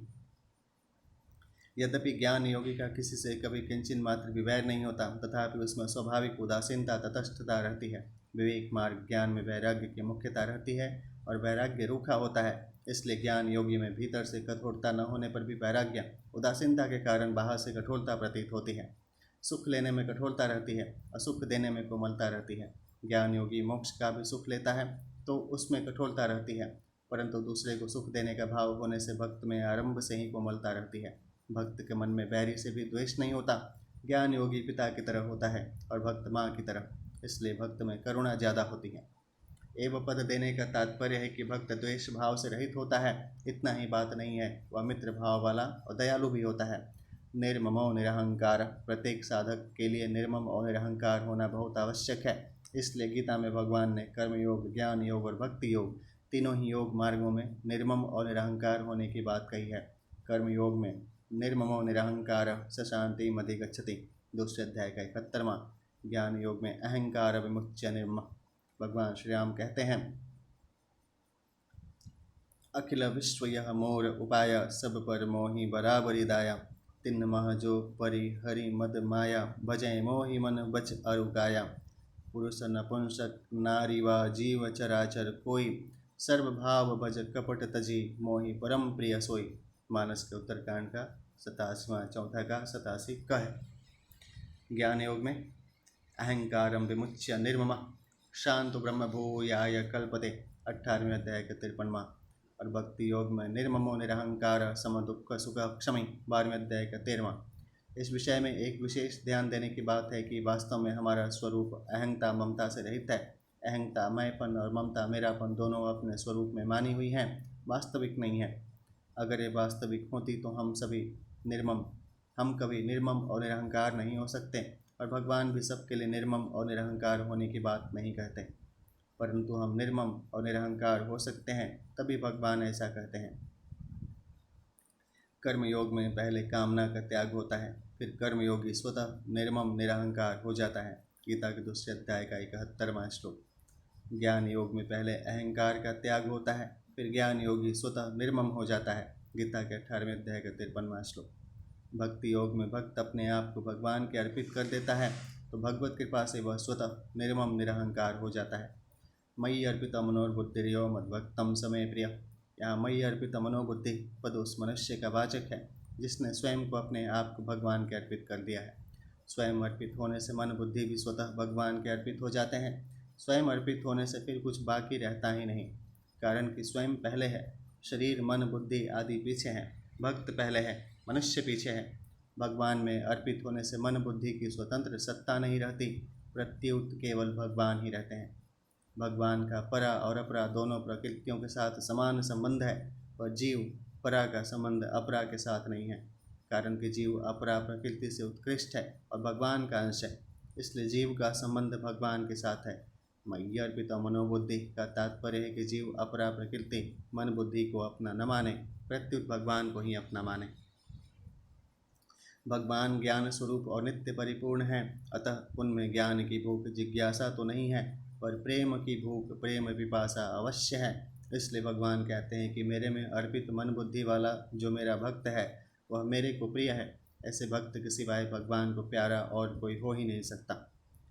जैसे किसी राजा का बेटा दूसरों से भीख मांगने लगे तो वह राजा को नहीं सुहाता, ऐसे ही सत्यचित्त आनंद रूप भगवान का अंश जीव जब असत जड़ दुख रूप संसार से कुछ आशा रखता है, तब वह भगवान को नहीं सुहाता, प्यारा नहीं लगता, क्योंकि इसमें जीव का महान हित है। भगवान को वही प्यारा लगता है जो अन्य से आशा नहीं रखता तथा जिसमें जीव का परम हित होता है। एक बानी करुणा निधान की, सो प्रिय जाके गति न आन की। मानस के अरण्यकांड का 10वें अध्याय का 4था है। संबंध है सिद्ध भक्त के लक्षणों का दूसरा प्रकरण, जिसमें 6 लक्षणों का वर्णन है, आगे के श्लोक में आया है। यस्मान्नो देजते लोकं लोकान्नो देजते च यः, हर्षामर्ष भयोद्वेगै मुक्तो यः स च मे प्रिय। यस्मात् मतलब जिससे, लोक कोई भी प्राणी, न उद्विज्यते उद्विग्न क्षुब्ध नहीं होता, च यानी और, यह मतलब जो स्वयं भी, लोकात किसी प्राणी से, न उद्विज्यते उद्विग्न नहीं होता, च यानी तथा, यह मतलब जो, हर्ष अमर्ष भयोद्वेग, हर्ष अमर्ष ईर्ष्या भय और उद्वेग हलचल से मुक्त रहित हैं, सह मतलब वह, में मतलब मुझे, प्रिय मतलब प्रिय है। यहाँ मन के अंतर्गत चित्त को और बुद्धि के अंतर्गत अहम को भी लेना चाहिए। व्याख्या है, यस्मान्नो द्विजते लोक, भक्त सर्वत्र और सब में अपने परम प्रिय प्रभु को ही देखते हैं, अतः उसकी दृष्टि में मन, वाणी और शरीर से होने वाली संपूर्ण क्रियाएं एकमात्र भगवान की प्रसन्नता के लिए ही होती हैं। गीता के 6 अध्याय का 31वां। ऐसी अवस्था में भक्त किसी भी प्राणी को उद्वेग कैसे पहुंचा सकता है? फिर भी भक्तों के चरित्र में यह देखने में आता है कि उनकी महिमा, आदर, सत्कार तथा कहीं कहीं उनकी क्रिया, यहाँ तक कि उनकी सौम्य आकृति मात्र से भी कुछ लोग ईर्ष्यावश उद्विग्न हो जाते हैं और भक्तों से अकारण द्वेष और विरोध करने लगते हैं। लोगों को भक्त से होने वाले उद्वेग के संबंध में विचार किया जाए तो यही पता चलेगा कि भक्त की क्रियाएं कभी किसी के उद्वेग का कारण नहीं होती, क्योंकि भक्त प्राणी मात्र में भगवान को ही देखता है। वासुदेव सर्वम, गीता 7वें अध्याय का 19वां। उसकी मात्र क्रियाएं स्वभावतः प्राणियों के परम हित के लिए ही होती हैं। उसके द्वारा कभी भूल से भी किसी के अहित की चेष्टा नहीं होती। जिसको उससे उद्वेग होता है वह उनके अपने राग द्वेष युक्त आसु स्वभाव के कारण ही होता है। अपने ही दोष युक्त स्वभाव के कारण उनको भक्त के हितपूर्ण चेष्टाएं भी उद्वेगजनक प्रतीत होती हैं। इसमें भक्त का क्या दोष है? भर्तृहरि जी कहते हैं, मृगमीन सज्जनानां तृणजलसन्तोषविहितवृत्तिनां लुब्धकधीवरपिशूना निष्कारणवैरिणो जगत्ति। भर्तृहरि नीति शतक 61वां है।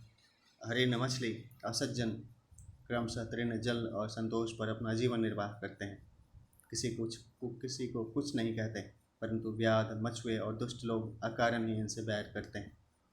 वास्तव में भक्तों द्वारा दूसरे मनुष्य के उद्विग्न होने का प्रश्न ही पैदा नहीं होता। प्रत्युत भक्तों के चरित्र में ऐसे प्रसंग देखने में आते हैं कि उनसे द्वेष रखने वाले लोग भी उनके चिंतन और संग दर्शन, स्पर्श, वार्तालाप के प्रभाव से अपना आसु स्वभाव छोड़कर भक्त हो गए। ऐसा होने में भक्तों का उदारतापूर्ण स्वभाव ही हेतु है। उमा संत कई इह उड़ाई, मंद करत जो करई भलाई। मानस के 5वें अध्याय का काल 41वां का 4था है। परंतु भक्तों से द्वेष करने वाले सभी लोगों को लाभ ही होता है, ऐसा नियम भी नहीं है। अगर ऐसा मान लिया जाए कि भक्त से किसी को उद्वेग होता ही नहीं, अर्थात दूसरे लोग भक्त के विरुद्ध कोई चेष्टा करते ही नहीं या भक्त के शत्रु मित्र होते ही नहीं, तो फिर भक्त के लिए शत्रु मित्र, मान, अपमान, निंदा, स्तुति आदि में सम होने की बात जो आगे 18वें 19वें श्लोक में कही गई है नहीं कही जाती। तात्पर्य यह है कि लोगों को अपने आसु स्वभाव के कारण भक्त के हितकर क्रियाओं से भी उद्वेग हो सकता है और वे बदले की भावना से भक्त के विरुद्ध चेष्टा कर सकते हैं तथा अपने को उस भक्त का शत्रु मान सकते हैं। परंतु भक्त की दृष्टि में न तो कोई शत्रु होता है और न किसी को उद्विग्न करने का उसका भाव ही होता है। लोकान्योदिजते चय, पहले भगवान ने बताया कि भक्त से किसी प्राणी को उद्वेग नहीं होता और अब उपयुक्त पदों से यह बताते हैं कि भक्त को खुद भी किसी प्राणी से उद्वेग नहीं होता। इसके दो कारण हैं। पहला, भक्त के शरीर, मन, इंद्रियां, सिद्धांत आदि के विरुद्ध भी अनिच्छा या परीक्षा से क्रियाएं और घटनाएं हो सकती हैं, परंतु वास्तविकता का बोध होने तथा भगवान में अत्यंत प्रेम होने के कारण भक्त भगवत प्रेम में इतना निमग्न रहता है कि उसको सर्वत्र और सब में भगवान के ही दर्शन होते हैं। इसलिए प्राणी मात्र की क्रियाओं में चाहे उसमें कुछ उसके प्रतिकूल ही क्यों न हो, उसको भगवान की ही लीला दिखाई देती है, अतः उसको किसी भी क्रिया से कभी उद्वेग नहीं होता। दूसरी बात है, मनुष्य को दूसरों से उद्वेग तभी होता है जब उसकी कामना, मान्यता, साधना, धारणा आदि का विरोध होता है। भक्त सर्वथा पूर्ण काम होता है, इसलिए दूसरों से उद्विग्न होने का कोई कारण ही नहीं रहता। हर्षामर्ष भयोद्वेगैर मुक्तुम यह स च मे प्रिय। यहाँ हर्ष से मुक्त होने का तात्पर्य यह है कि सिद्ध भक्त सब प्रकार के हर्षादि विकारों से सर्वथा रहित होता है, पर इसका आशय यह नहीं है कि सिद्ध भक्त सर्वथा हर्ष रहित, प्रसन्नता शून्य होता है। प्रत्युत उसकी प्रसन्नता तो नित्य, एक रस, विलक्षण और अलौकिक होती है। हाँ, उसकी प्रसन्नता संसारिक पदार्थों के संयोग वियोग से उत्पन्न क्षणिक, नाशवान तथा घटने बढ़ने वाली नहीं होती। सर्वत्र भगवत बुद्धि रहने से एकमात्र अपने इष्ट देव भगवान को और उनकी लीलाओं को देख देख कर वह सदा ही प्रसन्न रहता है। किसी की उत्कर्ष उन्नति को सहन न करता अमर्ष कहलाता है। किसी के उत्कर्ष उन्नति को सहन न करना अमर्ष कहलाता है। दूसरे लोगों को अपने समान या अपने से अधिक सुख सुविधा, धन, विद्या, महिमा, आदर सत्कार आदि प्राप्त हुआ देखकर साधारण मनुष्य के अंतःकरण में उनके प्रति ईर्ष्या होने लगती है, क्योंकि उसको दूसरों का उत्कर्ष सहन नहीं होता। कई बार कुछ साधकों के अंतःकरण में भी दूसरे साधकों की आध्यात्मिक उन्नति और प्रसन्नता देखकर अथवा सुनकर किंचित ईर्ष्या का भाव पैदा हो जाता है। पर भक्त इस विकार से सर्वथा रहित होता है, क्योंकि उसकी दृष्टि में अपने प्रिय प्रभु के सिवाय अन्य किसी की स्वतंत्र सत्ता रहती ही नहीं। फिर वह किसके प्रति अमर्ष करे और क्यों करे? अगर साधक के हृदय में दूसरों की आध्यात्मिक उन्नति देखकर ऐसा भाव पैदा होता है कि मेरी भी ऐसी ही आध्यात्मिक उन्नति हो, तो यह भाव उसके साधन में सहायक होता है।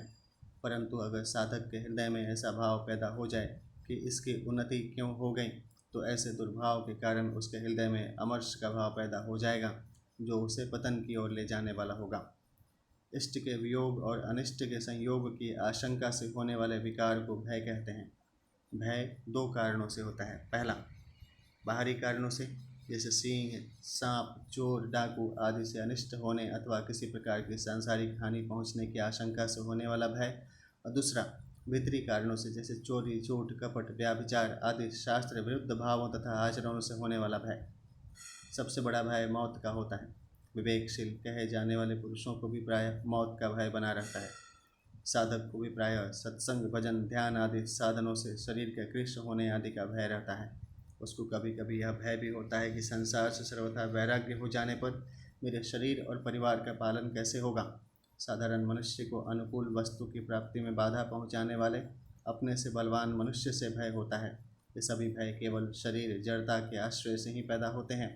भक्त सर्वथा भगवत चरणों के आश्रित रहता है, इसलिए वह सदा सर्वदा भय रहित होता है। साधक को भी तभी तक भय रहता है जब तक वह सर्वथा भगवत चरणों के आश्रित नहीं हो जाता। सिद्ध भक्त को तो सदा सर्वत्र अपने प्रिय प्रभु की लीला ही दिखती है। फिर भगवान की लीला उसके हृदय में भय कैसे पैदा कर सकती है?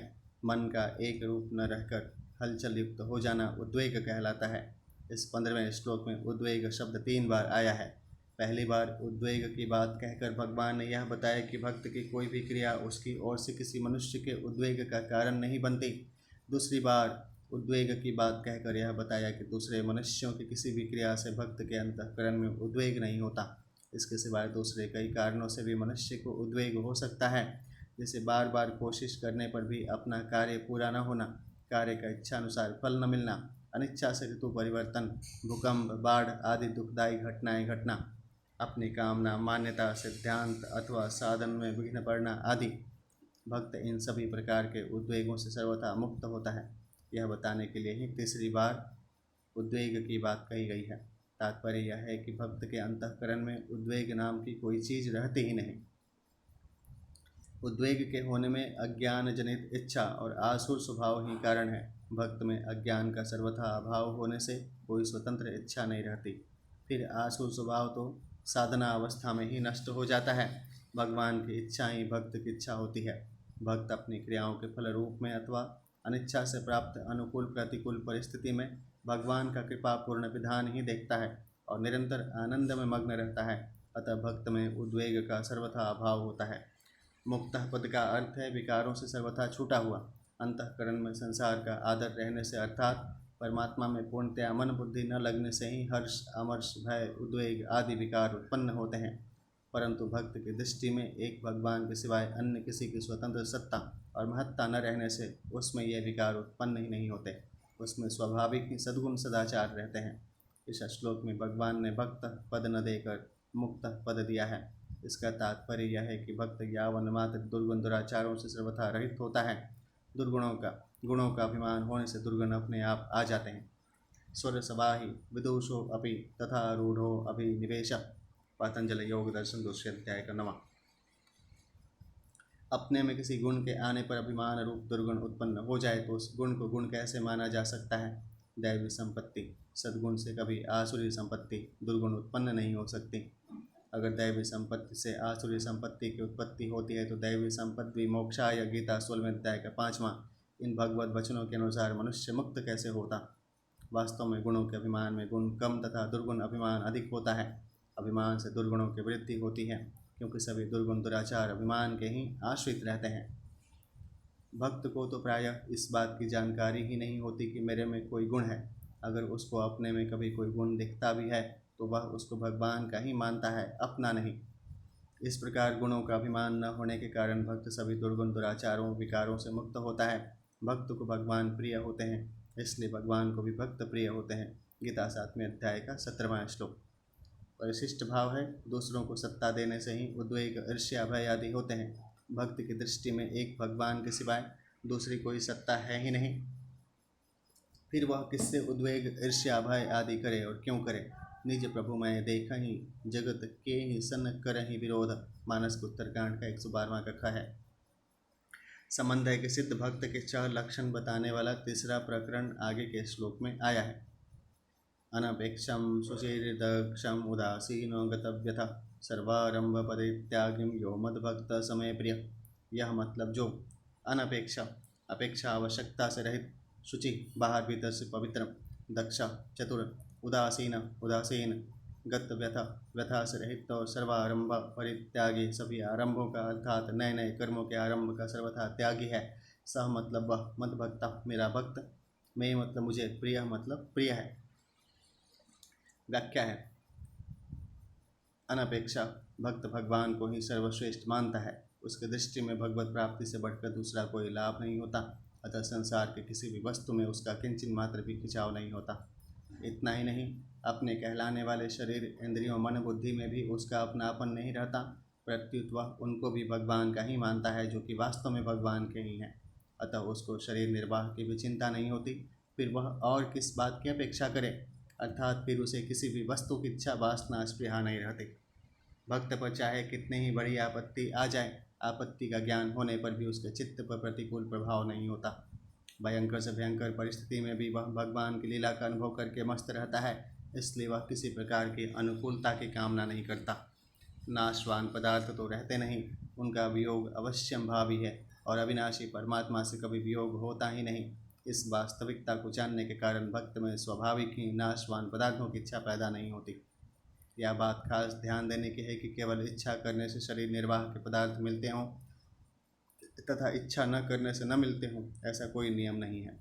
वास्तव में शरीर निर्वाह की आवश्यक सामग्री स्वतः प्राप्त होती है, क्योंकि जीव मात्र के शरीर निर्वाह की आवश्यक सामग्री का प्रबंध भगवान की ओर से पहले ही हुआ रहता है। इच्छा करने से तो आवश्यक वस्तुओं की प्राप्ति में बाधा ही आती है। अगर मनुष्य किसी वस्तु को अपने लिए अत्यंत आवश्यक समझकर वह वस्तु कैसे मिले, कहाँ मिले, कब मिले, ऐसी प्रबल इच्छा को अपने अंतःकरण में पकड़े रहता है, तो उसकी उस इच्छा का विस्तार नहीं हो पाता, अर्थात उसकी वह इच्छा दूसरे लोगों के अंतःकरण तक नहीं पहुंच पाती। इस कारण दूसरे लोगों के अंतःकरण में उस आवश्यक वस्तु को देने की इच्छा या प्रेरणा नहीं होती। प्रायः देखा जाता है कि लेने की प्रबल इच्छा रखने वाले चोर आदि को कोई देना नहीं चाहता। इसके विपरीत किसी वस्तु की इच्छा न रखने वाले विरक्त त्यागी और बालक की आवश्यकताओं का अनुभव अपने आप दूसरों को होता है और दूसरे उनके शरीर निर्वाह का अपने आप प्रसन्नतापूर्वक प्रबंध करते हैं। इससे यह सिद्ध हुआ कि इच्छा न करने से जीवन निर्वाह की आवश्यक वस्तुएं बिना मांगे स्वतः मिलती हैं। अतः वस्तुओं की इच्छा करना केवल मूर्खता और अकारण दुख पाना ही है। सिद्ध भक्त को तो अपने कहे जाने वाले शरीर की भी अपेक्षा नहीं होती, इसलिए वह सर्वथा निरपेक्ष होता है। किसी किसी भक्त को तो इसकी भी अपेक्षा नहीं होती कि भगवान दर्शन दें। भगवान दर्शन दें तो आनंद, न दें तो आनंद। किसी किसी भक्त को तो इसकी भी अपेक्षा नहीं होती कि भगवान दर्शन दें। भगवान दर्शन दें तो आनंद, न दें तो आनंद। किसी किसी भक्त को तो इसकी भी अपेक्षा नहीं होती कि भगवान दर्शन दें। भगवान दर्शन दें तो आनंद, न दें तो आनंद। वह तो सदा भगवान की प्रसन्नता और कृपा को देखकर मस्त रहता है। ऐसे निरपेक्ष भक्त के पीछे पीछे भगवान भी घुमा करते हैं। भगवान स्वयं कहते हैं, निरपेक्षम मुनिम शांतम निर्वैरम समदर्शनम अनुव्रजाम यहम नित्यम पूज्येत्यंगग्रीरेणुभि। श्रीमद्भगवद्गीता 11वें अध्याय का 14वें का 16 है। जो निरपेक्ष किसी भी अपेक्षा न रखने वाला, निरंतर मेरा मनन करने वाला, शांत द्वेष रहित और सबके प्रति समान दृष्टि रखने वाला है, उस महात्मा के पीछे पीछे मैं सदा यह सोच कर घुमा करता हूँ कि उसकी चरण रज मेरे ऊपर पड़ जाए और मैं पवित्र हो जाऊँ। किसी वस्तु की इच्छा को लेकर भगवान की भक्ति करने वाला मनुष्य वस्तुतः उस इच्छित वस्तु का ही भक्त होता है, क्योंकि वस्तु की ओर लक्ष्य रखने से वह वस्तु के लिए ही भगवान की भक्ति करता है, न कि भगवान के लिए। परंतु भगवान की यह उदारता है कि उसको भी अपना भक्त मानते हैं। गीता के 7वें अध्याय का 16वां श्लोक। क्योंकि वह इच्छित वस्तु के लिए किसी दूसरे पर भरोसा न रखकर अर्थात केवल भगवान पर भरोसा रखकर ही भजन करता है। इतना ही नहीं, भगवान भक्त ध्रुव की तरह उस अर्थार्थी भक्त की इच्छा पूरी करके उसको सर्वथा निःस्पृह भी बना देते हैं। शुचि शरीर में अहंता, ममता, मैं मेरापन न रहने से भक्त का शरीर अत्यंत पवित्र होता है। अंतःकरण में राग, द्वेष, हर्ष, शोक, काम, क्रोध आदि विकारों के न रहने से उसका अंतःकरण भी अत्यंत पवित्र होता है। ऐसे बाहर भीतर से अत्यंत पवित्र भक्त के दर्शन, स्पर्श, वार्तालाप और चिंतन से दूसरे लोग भी पवित्र हो जाते हैं। तीर्थ सब लोगों को पवित्र करते हैं, किंतु ऐसे भक्त तीर्थों को भी तीर्थत्व प्रदान करते हैं, अर्थात तीर्थ भी उनके चरण स्पर्श से पवित्र हो जाते हैं। पर भक्तों के मन में ऐसा अहंकार नहीं होता। ऐसे भक्त अपने हृदय में विराजित पवित्राणाम पवित्रम, पवित्रों को भी पवित्र करने वाले भगवान के प्रभाव से तीर्थों को भी महातीर्थ बनाते हुए विचरण करते हैं। तीर्थी कुर्वन्ति तीर्थानि स्वान्तस्थेन गदावृता। श्रीमद्भागवत गीता का पहले अध्याय का 13वां का 10 है। महाराज भगीरथ गंगा जी से कहते हैं, साधवो न्यासिन शांतं वरब्रह्मष्ठालोक पावना हरन्त्यघं ते अंगसंगातं ते स्वास्ते ह्यघविद्वरे। श्रीमद्भागवत गीता 9वें अध्याय का 9वें का 6। माता, जिन्होंने लोक परलोक की समस्त कामनाओं का त्याग कर दिया है, जो संसार से उपरत होकर अपने आप में शांत हैं, जो ब्रह्मनिष्ठ और लोकों को पवित्र करने वाले परोपकारी साधु पुरुष हैं, वे अपने अंग स्पर्श से तुम्हारे पापियों के अंग स्पर्श से आए समस्त पापों को नष्ट कर देंगे, क्योंकि उनके हृदय में समस्त पापों का नाश करने वाले भगवान सर्वदा निवास करते हैं। दक्ष, जिसने करने योग्य काम कर लिया है वही दक्ष है। मानव जीवन का उद्देश्य भगवत प्राप्ति ही है, इसी के लिए मनुष्य शरीर मिला है। अतः जिसने अपना उद्देश्य पूरा कर लिया अर्थात भगवान को प्राप्त कर लिया, वही वास्तव में दक्ष अर्थात चतुर है। भगवान कहते हैं, ऐशां बुद्धिमतां बुद्धिर्मनीषां च मनीषिणां यत्सत्यमनृतेणेहं मर्त्येणाप्नोति मामृतम्। श्रीमद्भगवद गीता 11वें अध्याय का 29वां का 22वां है। विवेकियों के विवेक और चतुरों की चतुराई का पराकाष्ठा इसी में है कि वे इस विनाशी और असत्य शरीर के द्वारा मुझ अविनाशी एवं सत्य तत्व को प्राप्त कर ले। संसारिक दक्षता चतुराई वास्तव में दक्षता नहीं है। एक दृष्टि से तो व्यवहार में अधिक दक्षता होना कलंक ही है, क्योंकि इससे अंतःकरण में जड़ पदार्थों का आदर बढ़ता है, जो मनुष्य के पतन का कारण होता है। सिद्ध भक्त में व्यवहारिक सांसारिक दक्षता भी होती है, परंतु व्यवहारिक दक्षता को परमार्थिक स्थिति की कसौटी मानना वस्तुतः सिद्ध भक्त का अपना अपमान ही करना है। उदासीन, उदासीन शब्द का अर्थ है उत्त आसीन, अर्थात ऊपर बैठा हुआ, तटस्थ, पक्षपात से रहित। विवाद करने वाले दो व्यक्तियों के प्रति जिसका सर्वथा तटस्थ भाव रहता है उसको उदासीन कहा जाता है। उदासीन शब्द निर्लिप्तता का द्योतक है। जैसे ऊंचे पर्वत पर खड़े हुए पुरुष पर नीचे पृथ्वी पर लगी हुई आग या बाढ़ आदि का कोई असर नहीं पड़ता, ऐसे ही किसी भी अवस्था, घटना, परिस्थिति आदि का भक्त पर कोई असर नहीं पड़ता, वह सदा निर्लिप्त रहता है। जो मनुष्य भक्त का हित चाहता है तथा उसके अनुकूल आचरण करता है वह उसका मित्र समझा जाता है, और जो मनुष्य भक्त का अहित चाहता है तथा उसके प्रतिकूल आचरण करता है वह उसका शत्रु समझा जाता है। इस प्रकार मित्र और शत्रु समझे जाने वाले व्यक्ति के साथ भक्त के बाहरी व्यवहार में फर्क मालूम दे सकता है, परंतु भक्त के अंतःकरण में दोनों मनुष्यों के प्रति किंचित मात्र भी भेदभाव नहीं होता। वह दोनों स्थितियों में सर्वथा उदासीन अर्थात निर्लिप्त रहता है। भक्त के अंतःकरण में अपनी स्वतंत्र सत्ता नहीं रहती। वह शरीर सहित संपूर्ण संसार को परमात्मा की ही मानता है, इसलिए उसका व्यवहार पक्षपात से रहित होता है।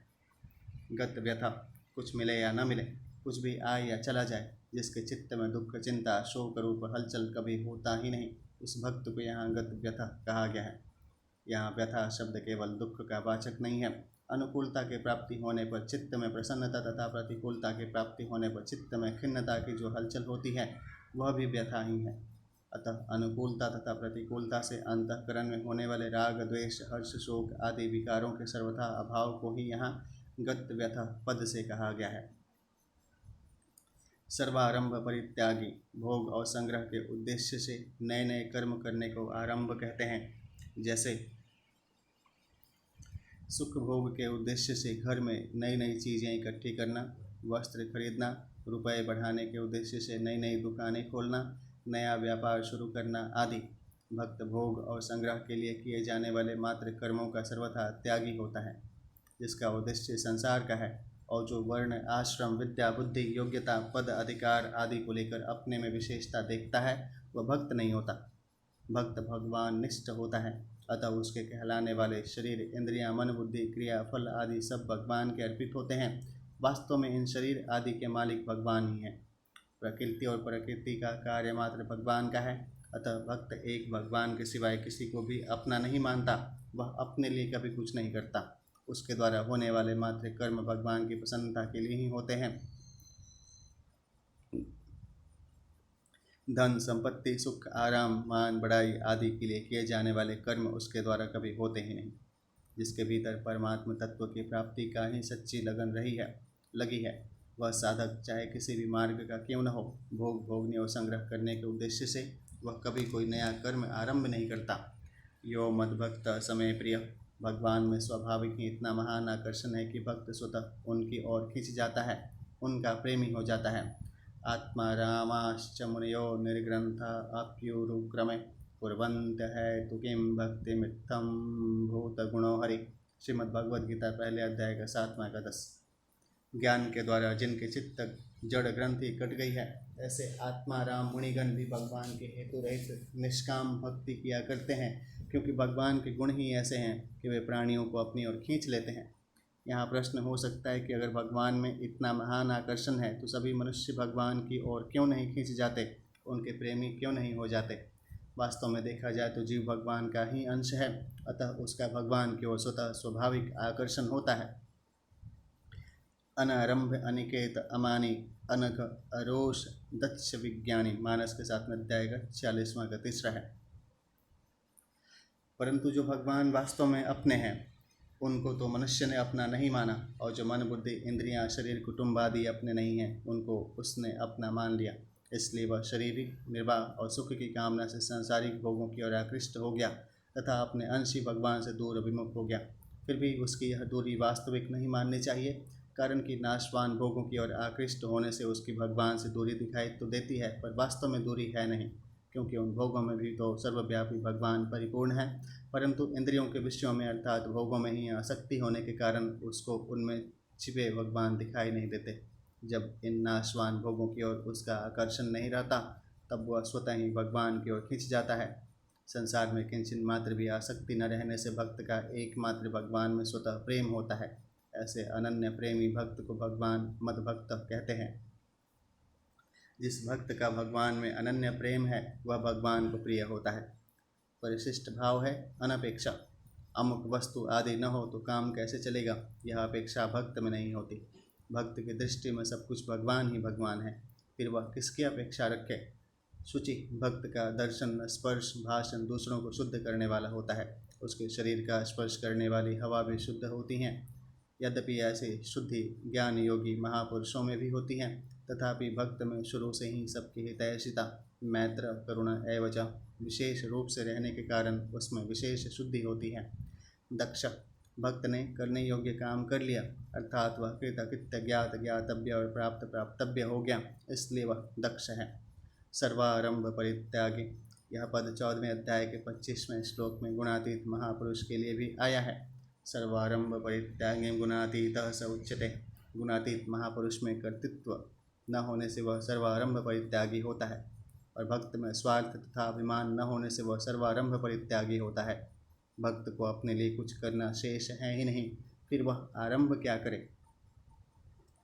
उसके द्वारा आरंभ तो हो सकता है, पर उसमें उसको कोई लगाव आसक्ति प्रयोजन आग्रह नहीं रहता। आरंभ हो जाए तो ठीक, न हो तो ठीक, वह दोनों में सम रहता है। संबंध है सिद्ध भक्त के 5 लक्षणों वाला चौथा प्रकरण आगे के श्लोक में आया है। यो न हृष्यति न द्वेष्टिं न शोचति न कांक्षति शुभाशुभ परित्यागीं भक्ति मान्य समय प्रिय। यह मतलब जो न मतलब न कभी हृष्यति हर्षित होता है, न मतलब न द्वेष्टि द्वेष करता है, न मतलब न शोचति शोक करता है, न मतलब न कांक्षी कामना करता है, और यह मतलब जो शुभाशुभ परित्यागी शुभ अशुभ कर्मों से ऊंचा उठा हुआ राग द्वेष रहित है।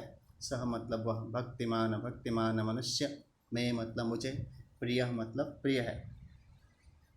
व्याख्या है, यो न हृष्यति न द्वेष्टि न शोचति न कांक्षति। मुख्य विचार चार हैं, मुख्य विकार चार हैं। पहला राग, दूसरा द्वेष, तीसरा हर्ष और चौथा शोक। सिद्ध भक्त में ये चारों ही विकार नहीं होते। उसका यह अनुभव होता है कि संसार का प्रतिक्षण वियोग हो रहा है और भगवान से कभी वियोग होता ही नहीं। संसार के साथ कभी संयोग था नहीं, है नहीं, रहेगा नहीं और रह सकता भी नहीं। अतः संसार की कोई स्वतंत्र सत्ता नहीं है। इस वास्तविकता का अनुभव कर लेने के बाद जड़ता का कोई संबंध न रहने पर भक्त का केवल भगवान के साथ अपने नित्य सिद्ध संबंध का अनुभव अटल रूप से रहता है। प्रचलित भाषा में किसी की मृत्यु से मन में होने वाली व्यथा के लिए शोक शब्द का प्रयोग किया जाता है, परंतु यहाँ शोक शब्द का तात्पर्य अंतःकरण के दुख रूप विकार से है।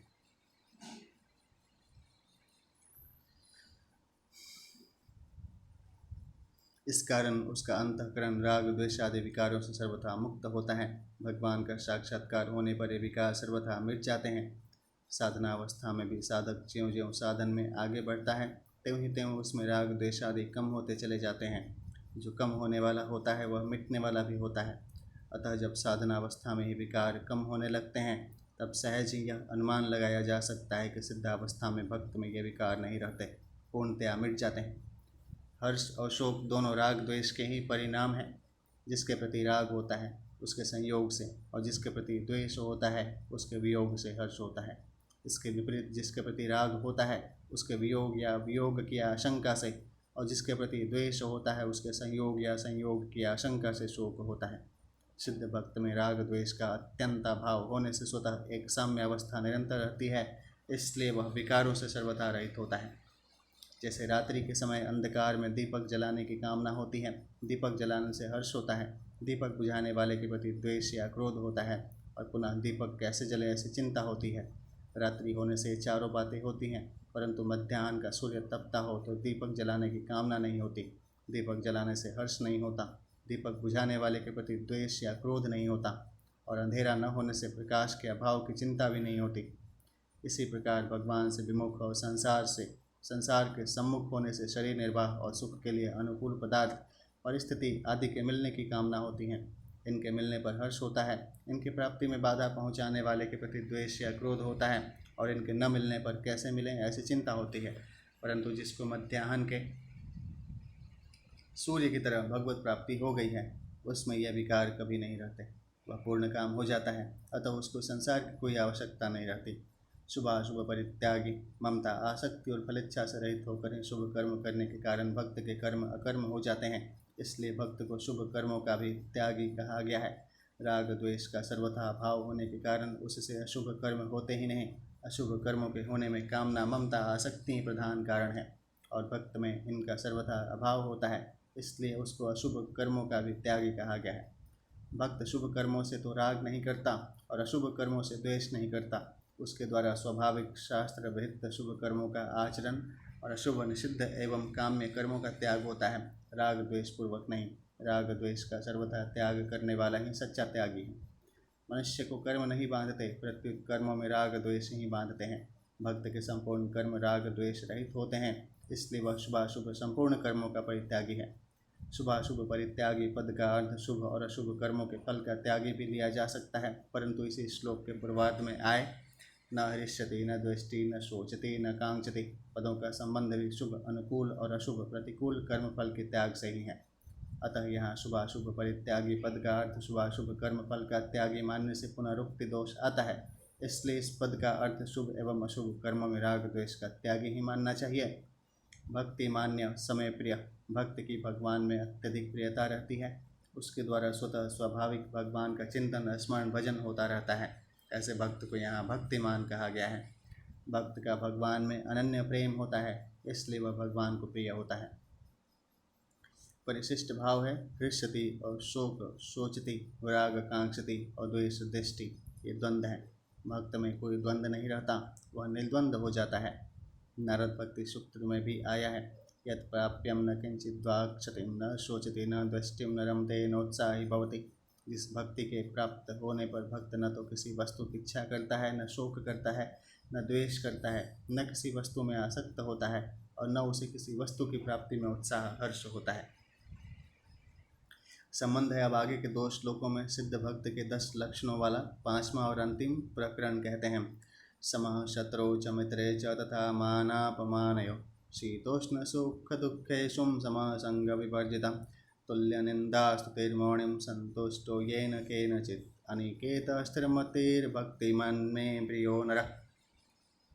शत्रु मतलब जो शत्रु, च यानी और, मित्र में, तथा मतलब तथा, मानापमानयो मान अपमान में, समः मतलब सम है, और शीतोष्ण सुख दुःखेषु शीत उष्ण शरीर की अनुकूलता प्रतिकूलता तथा सुख दुख मन बुद्धि की अनुकूलता प्रतिकूलता में समः सम है।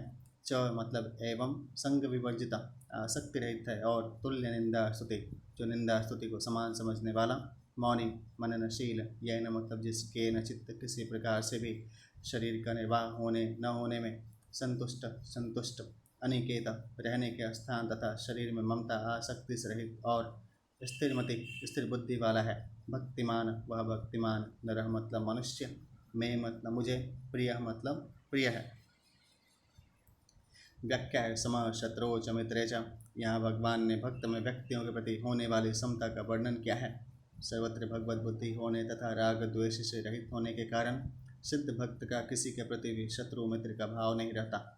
लोग ही उसके व्यवहार में अपने स्वभाव के अनुसार अनुकूलता या प्रतिकूलता को देखकर उसमें मित्रता या शत्रुता का आरोप कर लेते हैं। साधारण लोगों का तो कहना ही क्या है, सावधान रहने वाले साधकों का भी उस सिद्ध भक्त के प्रति मित्रता और शत्रुता का भाव हो सकता है, परंतु भक्त अपने आप में सदैव पूर्णतया सम रहता है। उसके हृदय में कभी किसी के प्रति शत्रु मित्र का भाव उत्पन्न नहीं होता। मान लिया जाए कि भक्त के प्रति शत्रुता और मित्रता का भाव रखने वाले 2 व्यक्तियों में धन के बंटवारे से संबंधित कोई विवाद हो जाए और उसका निर्णय कराने के लिए वे भक्त के पास जाएं, तो भक्त धन का बंटवारा करते समय शत्रु भाव वाले व्यक्ति को कुछ अधिक और मित्र भाव वाले व्यक्ति को कुछ कम धन देगा। यद्यपि भक्त के इस निर्णय व्यवहार में विषमता दिखती है, तथापि शत्रु भाव वाले व्यक्ति को इस निर्णय में समता दिखाई देगी कि इसने पक्षपात रहित बंटवारा किया है। अतः भक्त के इस निर्णय में विषमता पक्षपात दिखने पर भी वास्तव में यह समता को उत्पन्न करने वाला होने से समता ही कहलाएगी। उपर्युक्त पदों से यह भी सिद्ध होता है कि सिद्ध भक्त के साथ भी लोग अपने भाव के अनुसार शत्रुता मित्रता का व्यवहार करते हैं और उसके व्यवहार से अपने को उसका शत्रु मित्र मान लेते हैं। इसीलिए उसे यहाँ शत्रु मित्र से रहित न कहकर शत्रु मित्र में सम कहा गया है। तथा मान अपमान परकृत क्रिया है जो शरीर के प्रति होती है। भक्त की अपने कहलाने वाले शरीर में न तो अहंता होती है न ममता, इसलिए शरीर का मान अपमान होने पर भी भक्त के अंतःकरण में कोई विकार हर्ष शोक पैदा नहीं होता और नित्य निरंतर समता में स्थित रहता है। शीतोष्ण सुख दुःखेषु समः। इन पदों में 2 स्थानों पर सिद्ध भक्त की समता बताई गई है। पहला शीत उष्ण में समता, अर्थात इंद्रियों का अपने अपने विषयों से संयोग होने पर अंतःकरण में कोई विकार न होना, और दूसरा सुख दुख में समता, अर्थात धन आदि पदार्थों की प्राप्ति या अप्राप्ति होने पर अंतःकरण में कोई विकार न होना। शीतोष्ण शब्द का अर्थ सर्दी गर्मी होता है। सर्दी गर्मी त्वगिंद्रिय के विषय हैं। भक्त केवल त्वगिंद्रिय के विषयों में ही सम रहता हो ऐसी बात नहीं है, वह तो समस्त इंद्रियों के विषयों में सम रहता है। अतः यहाँ शीतोष्ण शब्द समस्त इंद्रियों के विषयों का वाचक है। प्रत्येक इंद्रिय का अपने अपने विषय के साथ संयोग होने पर भक्त को उन अनुकूल या प्रतिकूल विषयों का ज्ञान तो होता है, पर उसके अंतःकरण में हर्ष शोक आदि विकार नहीं होता है, वह सदा सम रहता है।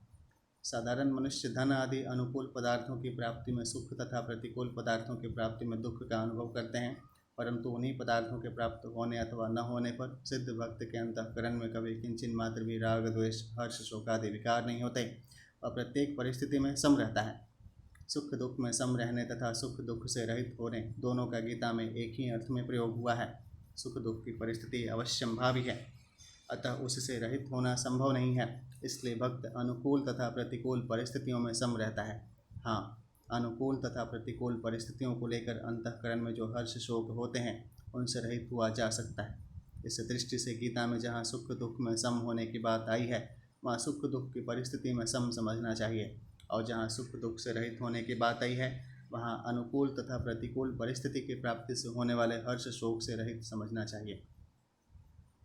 संग विवर्जिता। संग शब्द का अर्थ संबंध, संयोग तथा आसक्ति दोनों ही होते हैं। मनुष्य के लिए यह संभव नहीं है कि वह स्वरूप से सब पदार्थों का संग अर्थात संबंध छोड़ सके, क्योंकि जब तक मनुष्य जीवित रहता है तब तक शरीर, मन, बुद्धि, इंद्रियां उसके साथ रहती ही हैं। हाँ, शरीर से भिन्न कुछ पदार्थों का त्याग स्वरूप से किया जा सकता है। जैसे किसी व्यक्ति ने स्वरूप से प्राणी पदार्थों का संग छोड़ दिया, पर उसके अंतःकरण में अगर उनके प्रति किंचित मात्र भी आसक्ति बनी हुई है तो उन प्राणी पदार्थों से दूर होते हुए भी वास्तव में उसका उनसे संबंध बना हुआ ही है। दूसरी ओर अगर अंतःकरण में प्राणी पदार्थों की किंचित मात्र भी आसक्ति नहीं है तो पास रहते हुए भी वास्तव में उनसे संबंध नहीं है। अगर पदार्थों का स्वरूप से त्याग करने पर ही मुक्ति होती तो मरने वाला हर एक व्यक्ति मुक्त हो जाता, क्योंकि उसने तो अपने शरीर का भी त्याग कर दिया। परंतु ऐसी बात है नहीं। अंतःकरण में आसक्ति के रहते हुए शरीर का त्याग करने पर भी संसार का बंधन बना रहता है। अतः मनुष्य को सांसारिक आसक्ति ही बांधने वाली है, न कि सांसारिक प्राणी पदार्थों का स्वरूप से संबंध। आसक्ति को मिटाने के लिए पदार्थों का स्वरूप से त्याग करना भी एक साधन हो सकता है, किंतु खास जरूरत आसक्ति का सर्वथा त्याग करने की ही है। संसार के प्रति यदि किंचित मात्र भी आसक्ति है तो उसका चिंतन अवश्य होगा।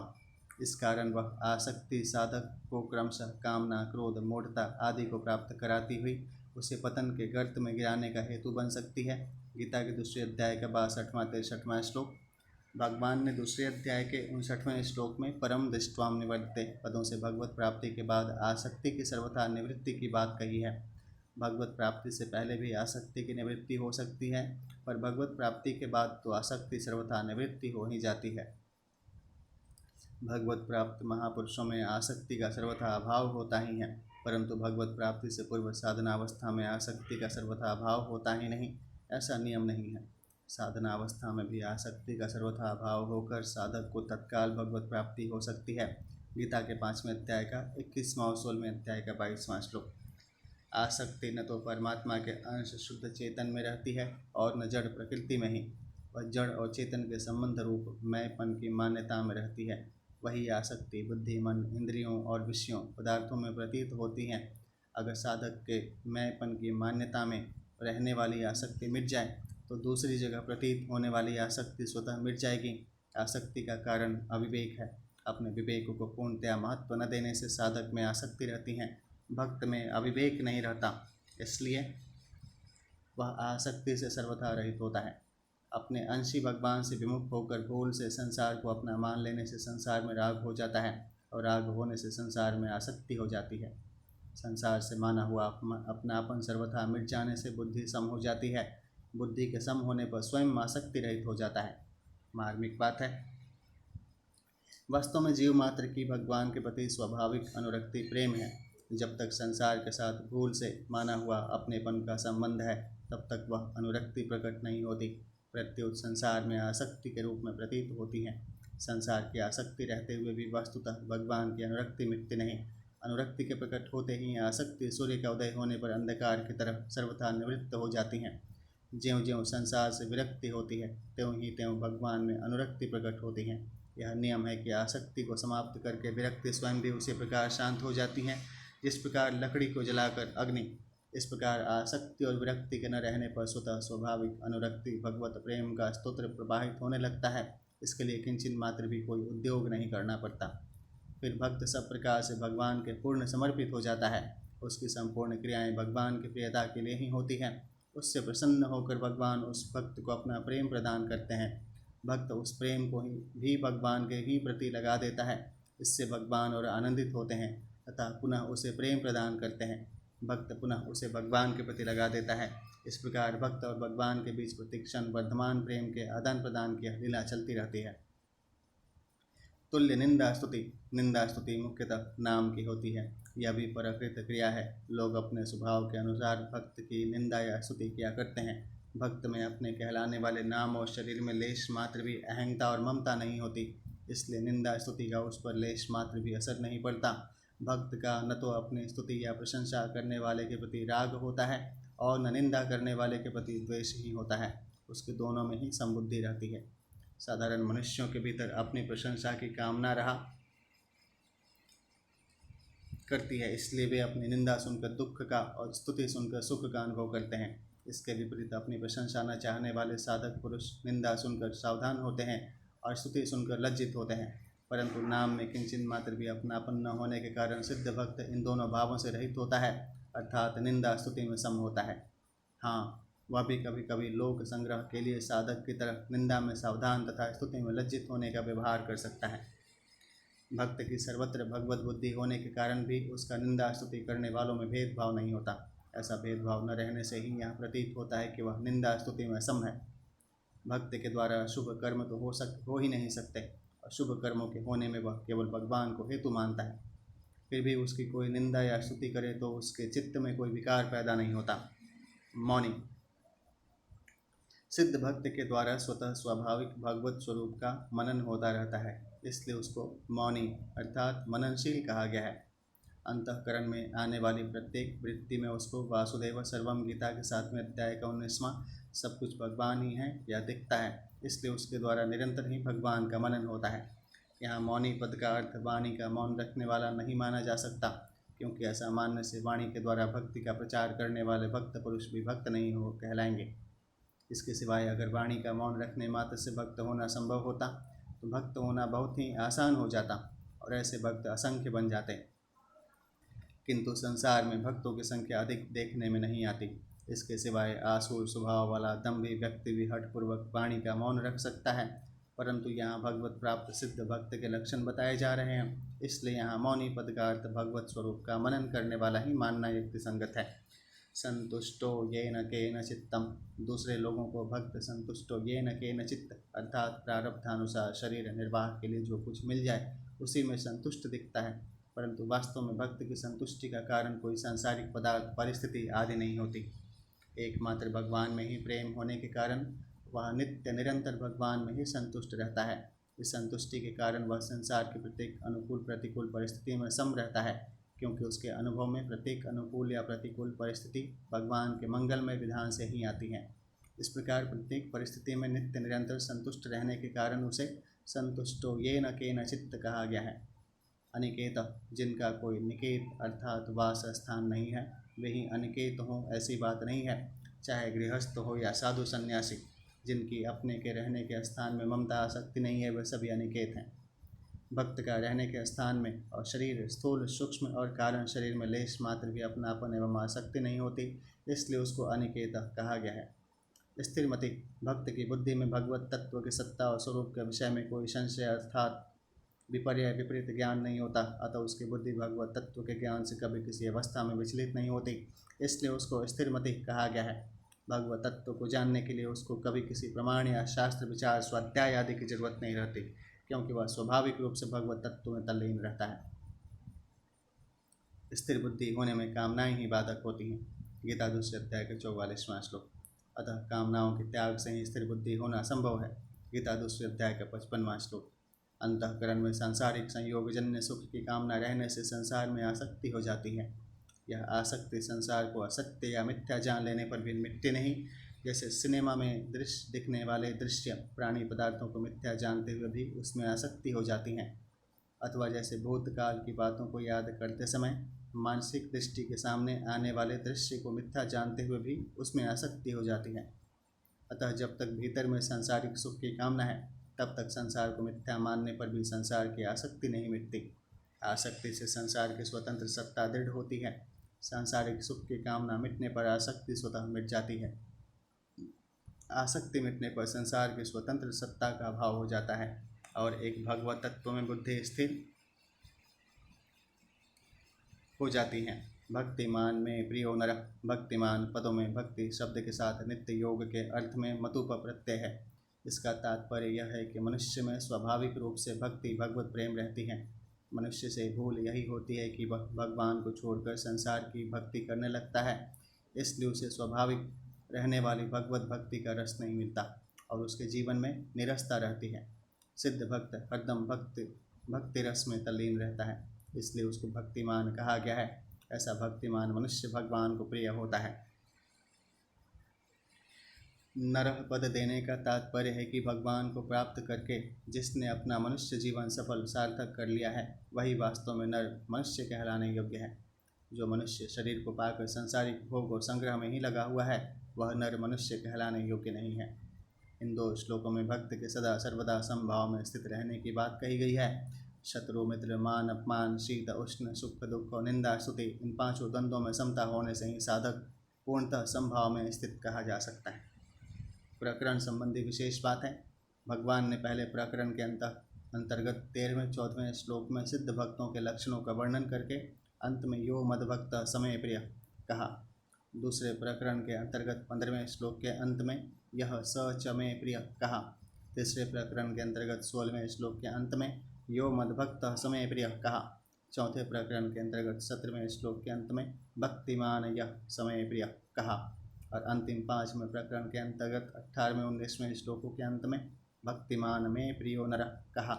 इस प्रकार भगवान ने 5 बार अलग अलग में प्रिय पद देकर सिद्ध भक्तों के लक्षणों को 5 भागों में विभक्त किया है।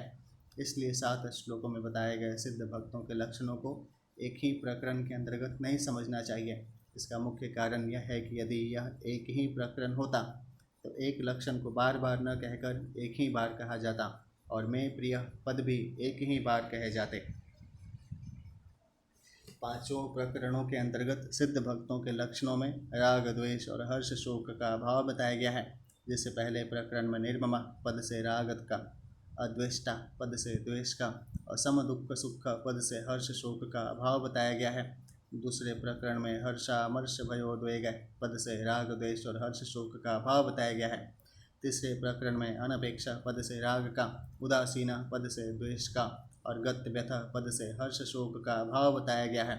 चौथे प्रकरण में न कांक्षति पदों से राग का, न द्वेष्टि पदों से द्वेष का और न हृष्यति तथा न शोचति पदों से हर्ष शोक का अभाव बताया गया है। अंतिम 5वें प्रकरण में संग विवर्जित पद से राग का, संतुष्ट पद से एकमात्र भगवान में ही संतुष्ट रहने के कारण द्वेष का और शीतोष्ण सुख दुखेषु सम पदों से हर्ष शोक का अभाव बताया गया है।